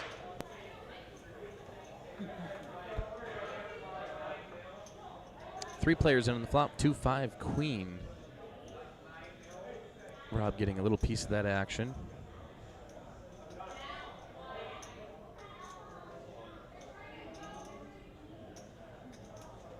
Oh wow, John going all in. King-8. He's gonna have to go runner, runner, club.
Rob's chip stack looking much smaller, but it is in fact the same size, just bigger denomination of chips.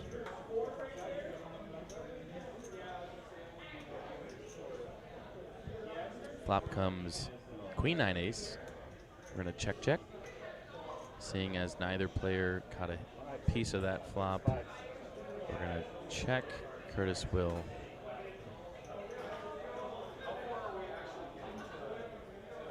$40,000 on Curtis's bet.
Here Mike finds himself stumbling upon ace-9 suited of hearts. We're gonna fold to Rob, fold to Curtis. 6-9 suited.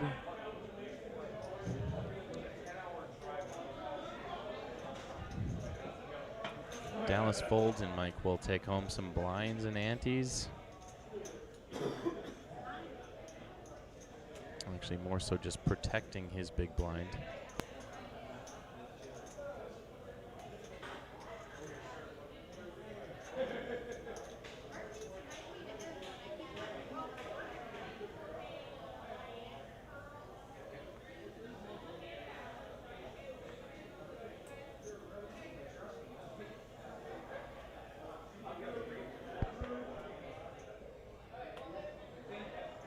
See Rob with king-9.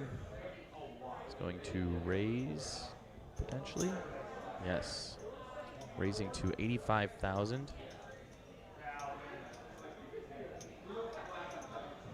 And Mike, king-queen. You know, with We'll be down to Jared's zone. Gonna cross him off. Down to 5 people. 5-handed. You gotta think 10 of the 52 cards are now only being dealt out of the deck, which is a smaller portion, less chances of good hands being out there. So the range of hands you might play does widen a little bit. And here we see Queen 10-5.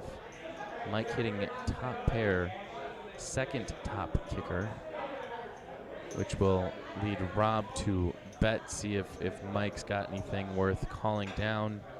And there's a 10 on the turn. Rob would really just be looking for a jack and a jack only, so he's got 4 outs.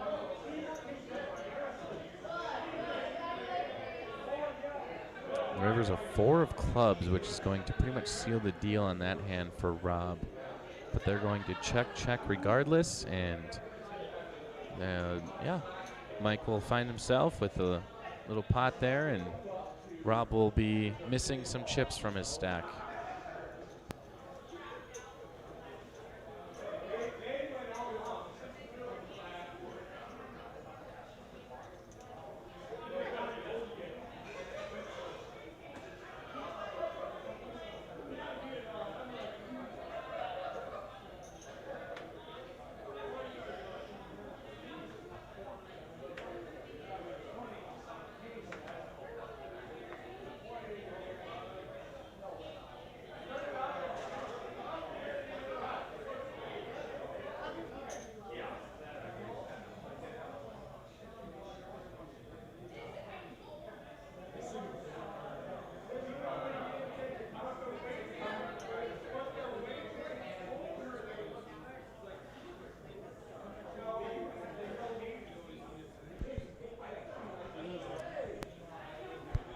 We had Jack 9 versus King 10. John versus Dallas.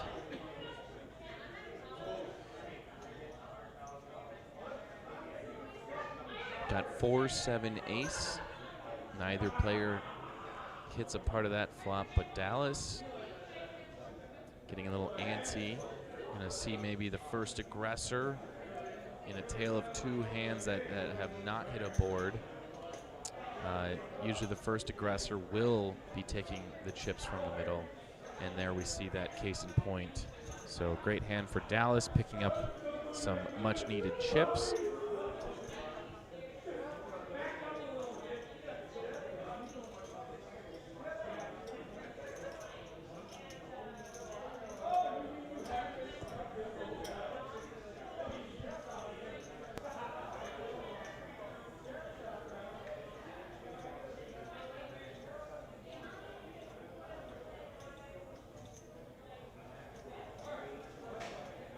And Curtis will be looking at King 7. Folds, Dallas folds, Mike folds, and John working hard. Folds, sorry, Rob working hard. Takes down the blinds and antes.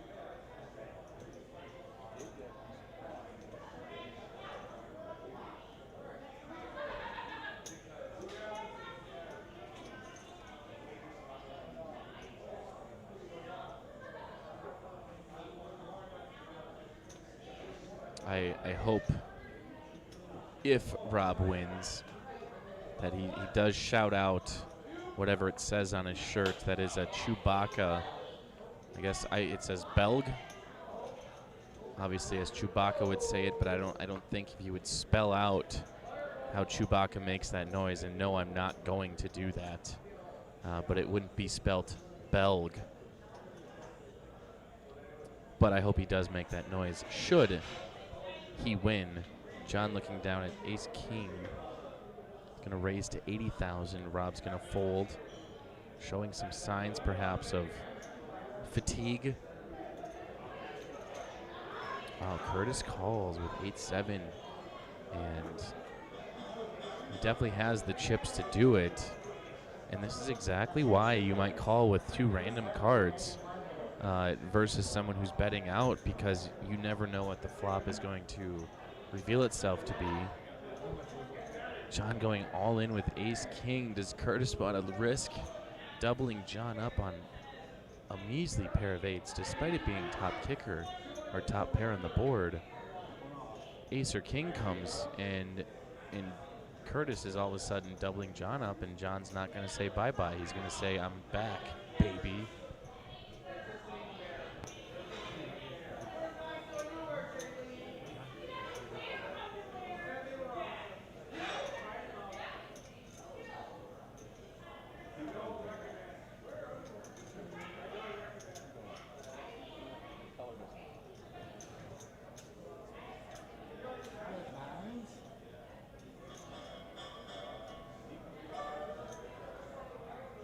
Attention players.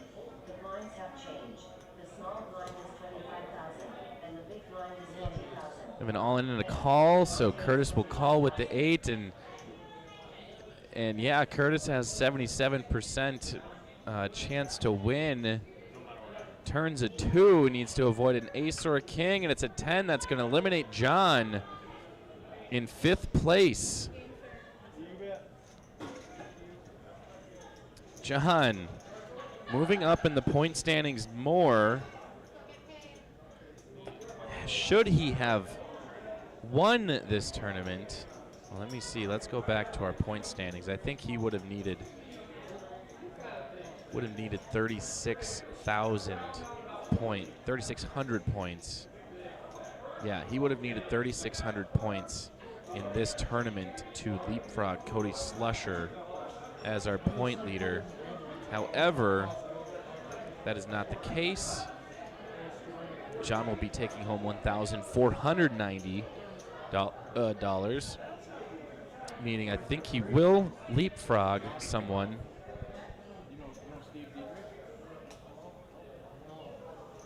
He will leapfrog. Who will he leapfrog? No, I don't even think that's enough to get into 2nd place ahead of Brandon Dosh. So John will probably remain in 3rd place.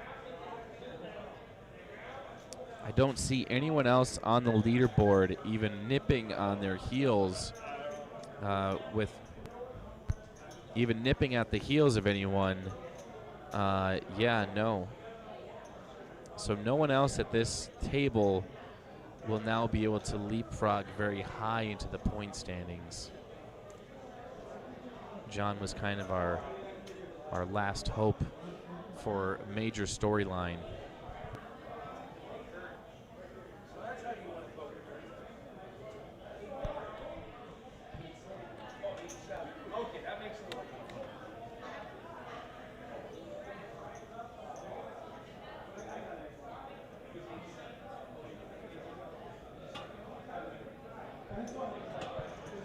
Yep, Mike raising to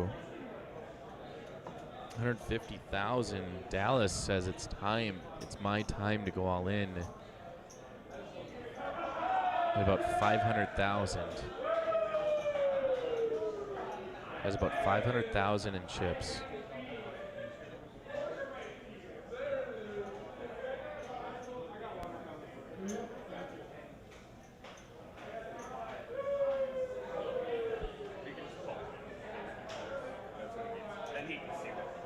Mike just cannot run away from the action. Seems to be always finding himself in some pretty major pots.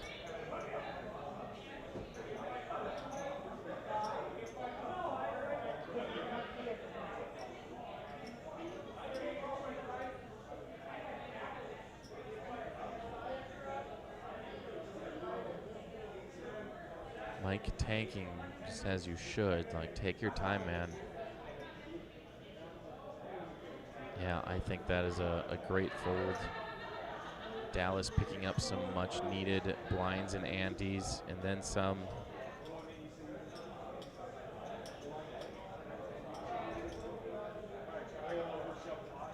Well, hello, everybody. There's a lot of them I don't remember.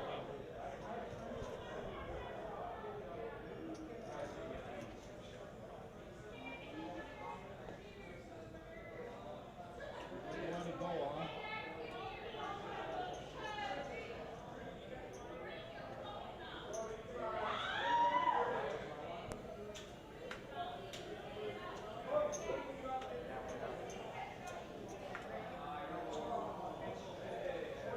So blinds are now up to 25K, 50, and 50.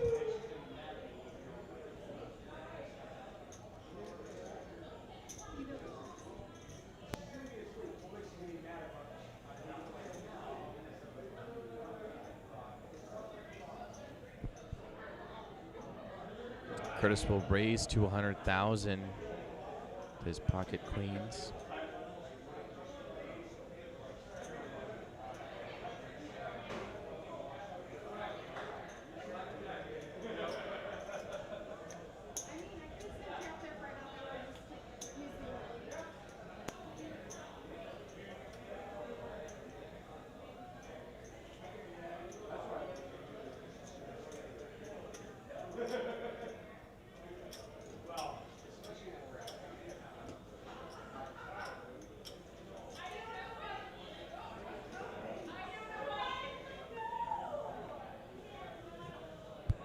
And we shall go ahead and get started on our next hand here. Curtis, we'll see, will look down and not enjoy those two cards.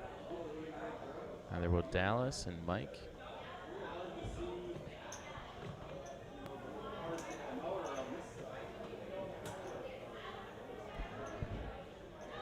So Mike has announced a raise.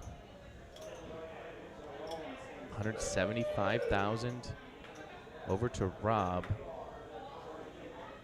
We used to have a wall of chips in front of them. It's now a small, it's like a silo. And Rob announces all in.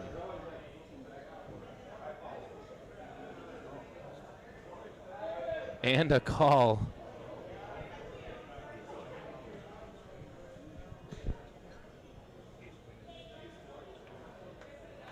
So we have ace queen versus ace 10 with jack jack 2. A 10. Rob, oh my gosh, Rob. In a 4, Rob is going to eliminate Mike Merrick with a 10 on the turn. Oh my God. That one doesn't make me sick as much as I can't remember who got out last. But Rob was actually dealing the blow on that one too. Rob getting lucky, perhaps, definitely, because Mike had him, fairly crushed, sharing the aces in their hands and relying on a queen or a 10 to do it for him. And oh my God, Rob hardly containing his excitement on the tables. Maybe not, just another day in the office for him, but oh man, what a hand, and what a great tournament for Mike Merrick. He's been just, a great ambassador for FPN, our bar league. He's a force on the felts for sure, and no stranger to the Dakota Poker Tour. So we want to thank Mike for coming out, taking home. What are we down to the final 3? Mike is taking home $1,800.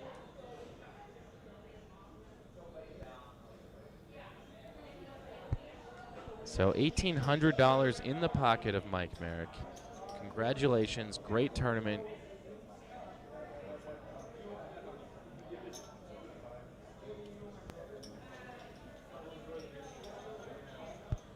So we're now 3-handed, which definitely changes up the strategy a little bit more.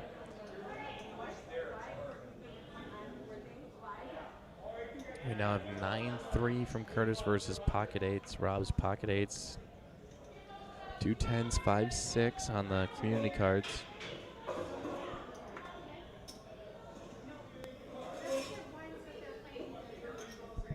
Curtis betting 225, Rob calling. Now here Curtis is definitely bluffing here throughout the entire hand, trying to get Rob off of something. And here we might see him reach for more chips. Down betting to 100,000.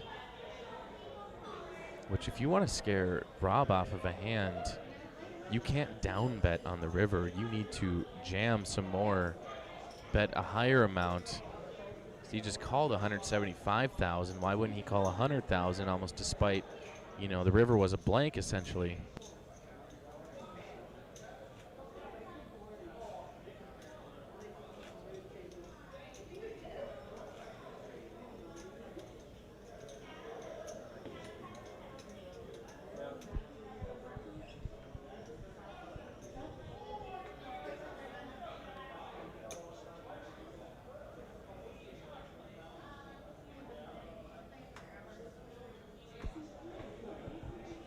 Once again, Curtis veers straight. Last I remember, and I have a very bad memory, was Windbreak 2019. Maybe the first time Dakota Poker Tour did a live stream feature table. And so happy to see Curtis making it into top 3. We'll have 6-5 versus Queen 2 flop, 9-6 King. Curtis hitting a piece of that one too with bottom pair, which is better than Dallas's no pair, meaning Curtis bets, Dallas folds, Curtis wins.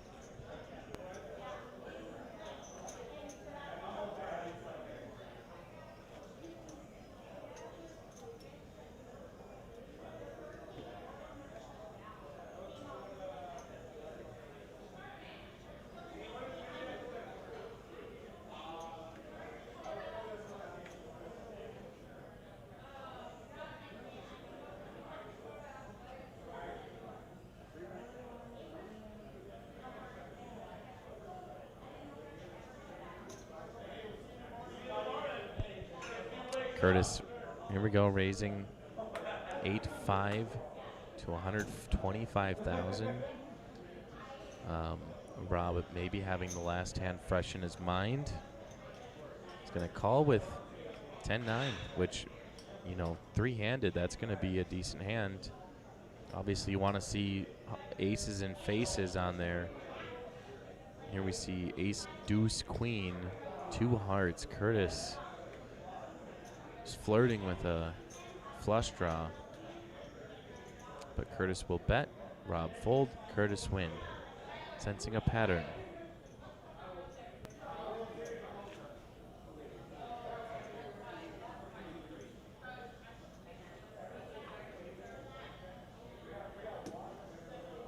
I'd like to welcome in the booth our tournament director, Dana Castaneda. Welcome, Dana.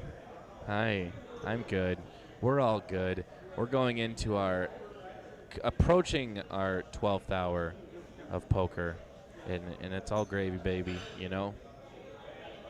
It's all gravy. We just going to be, we're going to see it to the end, obviously, because you can't end a poker tournament before it ends. Here we see you going to call blinds and check. We got 6s, ace-5, and a queen-jack suited connectors there for Rob. Jack 4, 10. Rob's going to like that top pair, great kicker. But he will fire away. Dallas calls. Really, her only hope is to hit trips. And we're going to check. There's the 7 of clubs. And the river's a 3 of clubs, which is pretty much going to do. Oh my God, no, Dallas got runner club, which is exactly what she needed. Rob, that has to give Rob pause for concern. It's probably why I only bet 50,000 instead of more.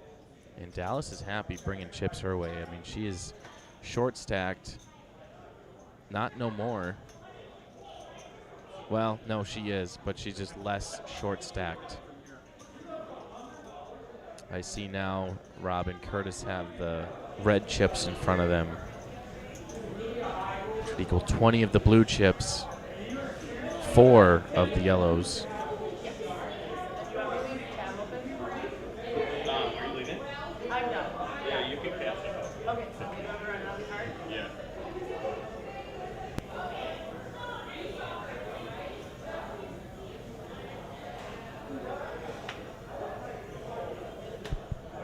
So Rob looking down at Jack 7.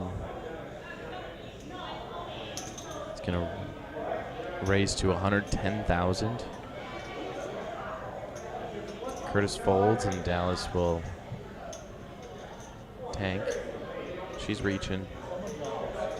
She's sick of playing with garbage hands or waiting for the premium hand. She'll play with some, you know, face and middle kicker, just like that. Flop comes 8, queen ace.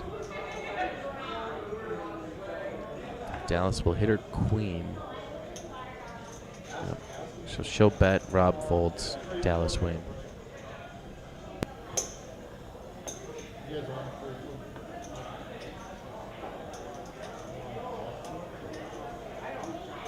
How about you? Yeah, I'm game for break. You guys are all ready. We all take it. What? We all want to find that We right. can make that happen. Just fine. After this hand, Whatever. whatever you mess with this hand. Yep.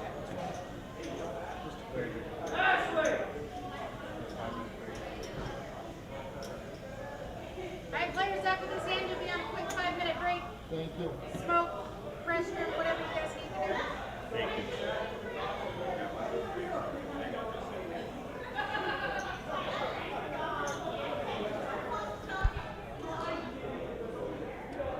Curtis will raise to 125,000. Dallas will fold.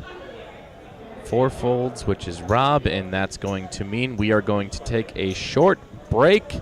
We're going to give the players time to stand, stretch their legs. We're going to do the same, and we'll be back. Dakota Poker Tour here at Southgate. We're going to find out who our winner is. $5,135. Who's taking it home? We're going to find out on the tail end of this break.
And we are back for the conclusion of DPT's poker tournament at the Southgate in Grand Forks. We are down to our final 3 players, Rob, Curtis, and Dallas.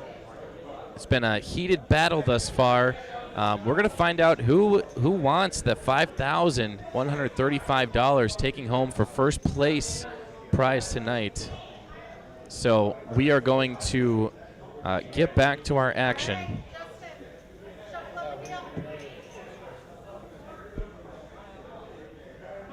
So here we are.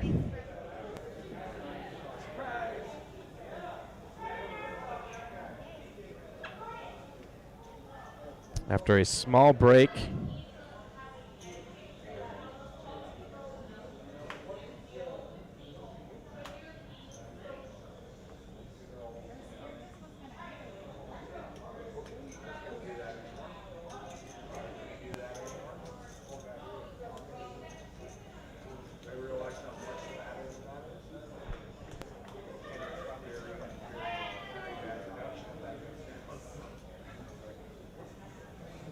so here we are, Curtis with pocket 4s versus Dallas's King Jack, Queen 4-2 on the flop.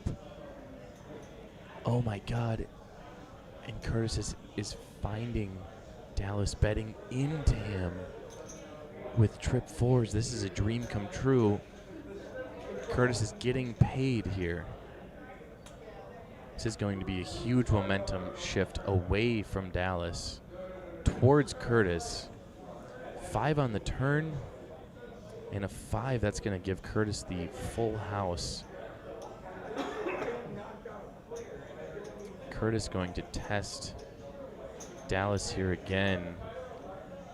I can't imagine Dallas would have bet into this pot anyways, knowing she's got absolutely nothing but king high.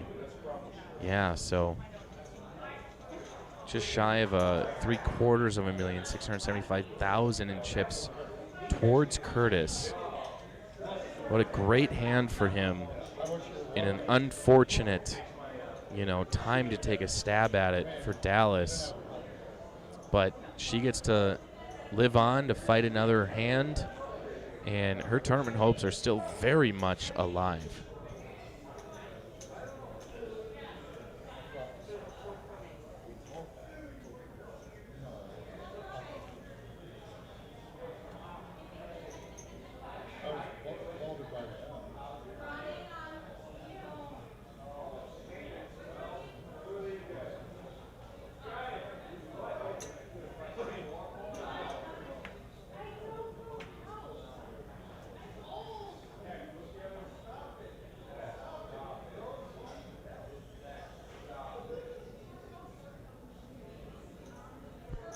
Here Curtis looking down at Queen 9 suited clubs, raising to 100,000.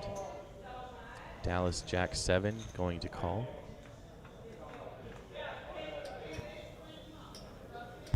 Flop comes 4-5-6. Dallas waking up to not really waking up, but seeing on the horizon an open-ender straight draw. Here comes a king. Curtis bets, Dallas folds, and we shall move on to yet another hand.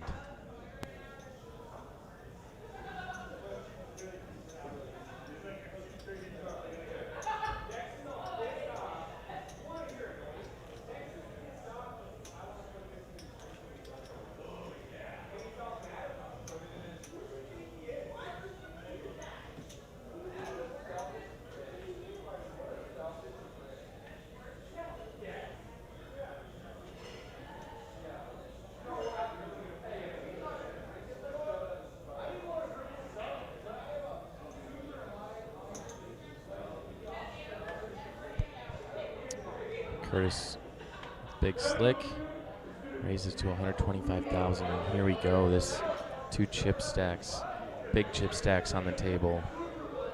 About to battle it out. It's a story of Goliath versus Goliath. Ace King versus Queens. Rob 3 bets to 350,000. Curtis declares all in, called immediately by Rob. Oh my gosh. So we have just over a coin flip in favor of Rob. Flop comes 2-10-10. 5 on the turn. River's a 5, and that's going to do it for Curtis's tournament life. Oh, that sucks on an ace-king to go out on that hand. It's just so strong, especially three-handed. And here's Rob. Oh, he actually might. He might not have Curtis covered. Oh my God, he doesn't have Curtis. He does not have Curtis covered, so Curtis still lives on. Holy cow. And then the whole fucking thing comes down to a coin. I know. Alright, let's come to Kate. I'm not out. Oh, you have a cover? What are you? Three-handed ace king against me. Then we haven't played since then. Yeah, I've got three-handed.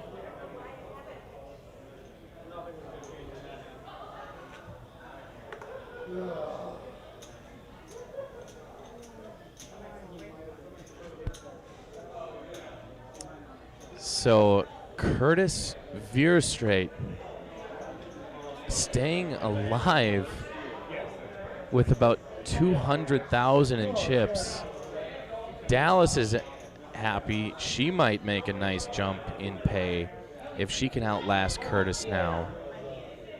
Third place, $2,630. Second place, $3,890. That's a $1,200 difference.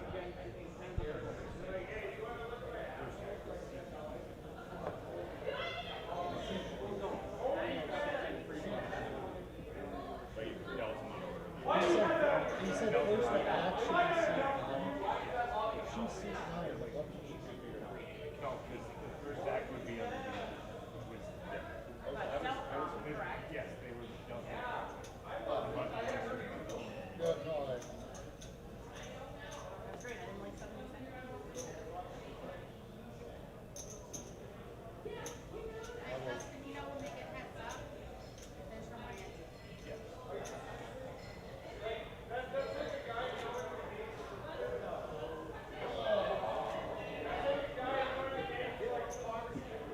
all right, let's run it back. Just had a little kerfuffle on where the dealer button is and who gets dealt first and second and last and whatnot. So got it figured out, and Dallas will be first to act. King deuce fold. Rob will tango with a king 7. Actually, not just tango, but he'll raise 325,000, effectively putting Curtis all in. So king 7 versus king 3. Rob in the lead, Curtis at risk. Flop comes ace jack 2, turns an 8,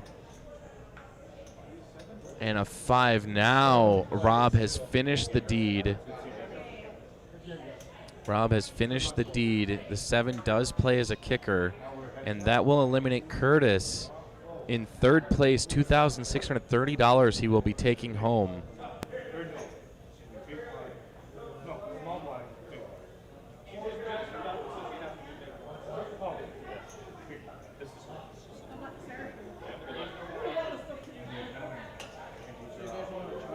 Can't.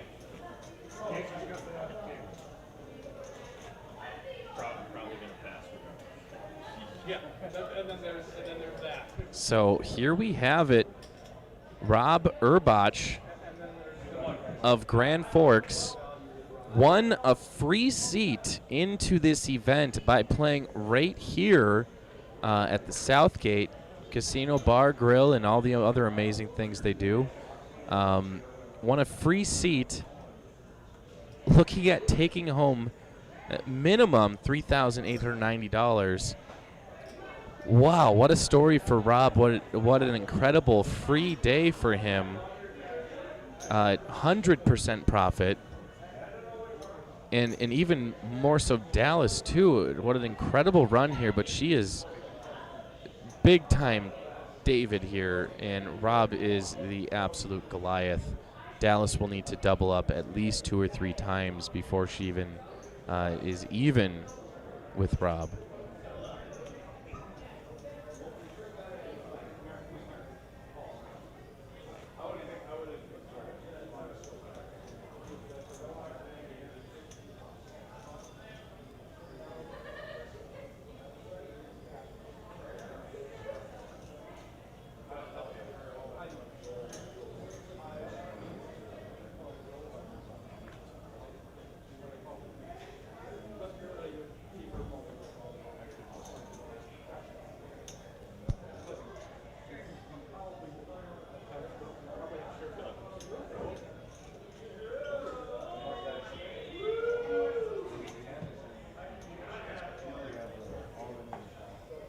Alright, good luck, guys.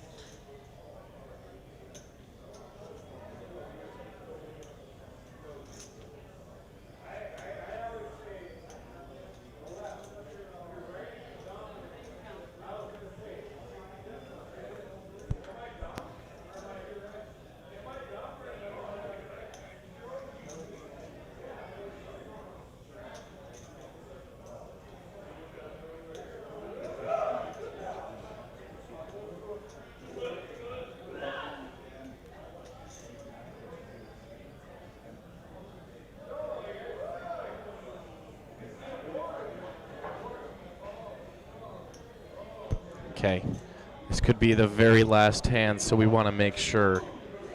We had a small glitch in the software, which happens, but this could be the end of the tournament.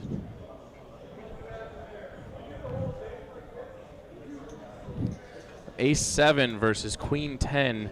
Rob catches the ace. There's a 10, a spade, and a 6. And Rob is going to be our winner here today. Congratulations. Great job to Dallas. What a tournament for all these players at the final table. Rob free rolling in. He won at the in Southgate on Monday. Oh my God, that has got to feel absolutely amazing. What an incredible day here.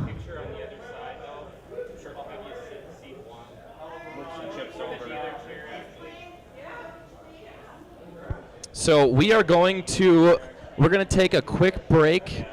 We are going to get some picture opportunities, and we will eventually, very soon, have an interview with the champions. So we'll be back very shortly.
And we are back with our winner, Rob, out of Grand Forks. Rob, how are you feeling right now? I feel pretty good. I feel real good, actually. Yeah. Yeah. So kind of walk me through your day. At what point did you kind of know you're going to make a run at this? I had a really huge hand on this table earlier when we first moved here, where I had kings versus queens and ace king, and I don't know, it was a $500,000 pot or 600,000 pot, and I held on and won that. And so I was chip leader most of the rest of the day. So I felt pretty good, but it's poker. I mean, and then when I sucked out on Mike, ace queen versus ace 10, that made me feel a lot better for sure. Yeah, I wanted to go and take a break for myself and throw up somewhere. That was pretty disgusting. But yeah, so this just kind of describe how going through your head. I mean, coming down to the wire. What was your feeling? I guess kind of can't even think of a good question right now, but. Yeah, not your biggest cash in a poker game, but first time on a Dakota Poker Tour? It's probably my biggest cash in a live North Dakota tournament, though. I don't think I've ever won this, but I don't remember. I've played millions of hands. I've been playing for a really long time, so you kind of just become numb to the game and just try to play the best that you can. That's what I do. So. Very cool. Well, hey, you have qualified for the Tournament of Champions for Dakota Poker Tour. That'll be coming up on the tail end of the summer, probably into the fall. So we definitely look forward to seeing you there. I want to say congratulations from all of us at the Dakota Poker Tour. So as I said, we'll be taking the summer off. We're going to take a little break. Stay tuned for an announcement for the conclusion of the Season X Championship. We'll see you guys all later. We got to the gate, and now we're going to take a break and see you all in the fall.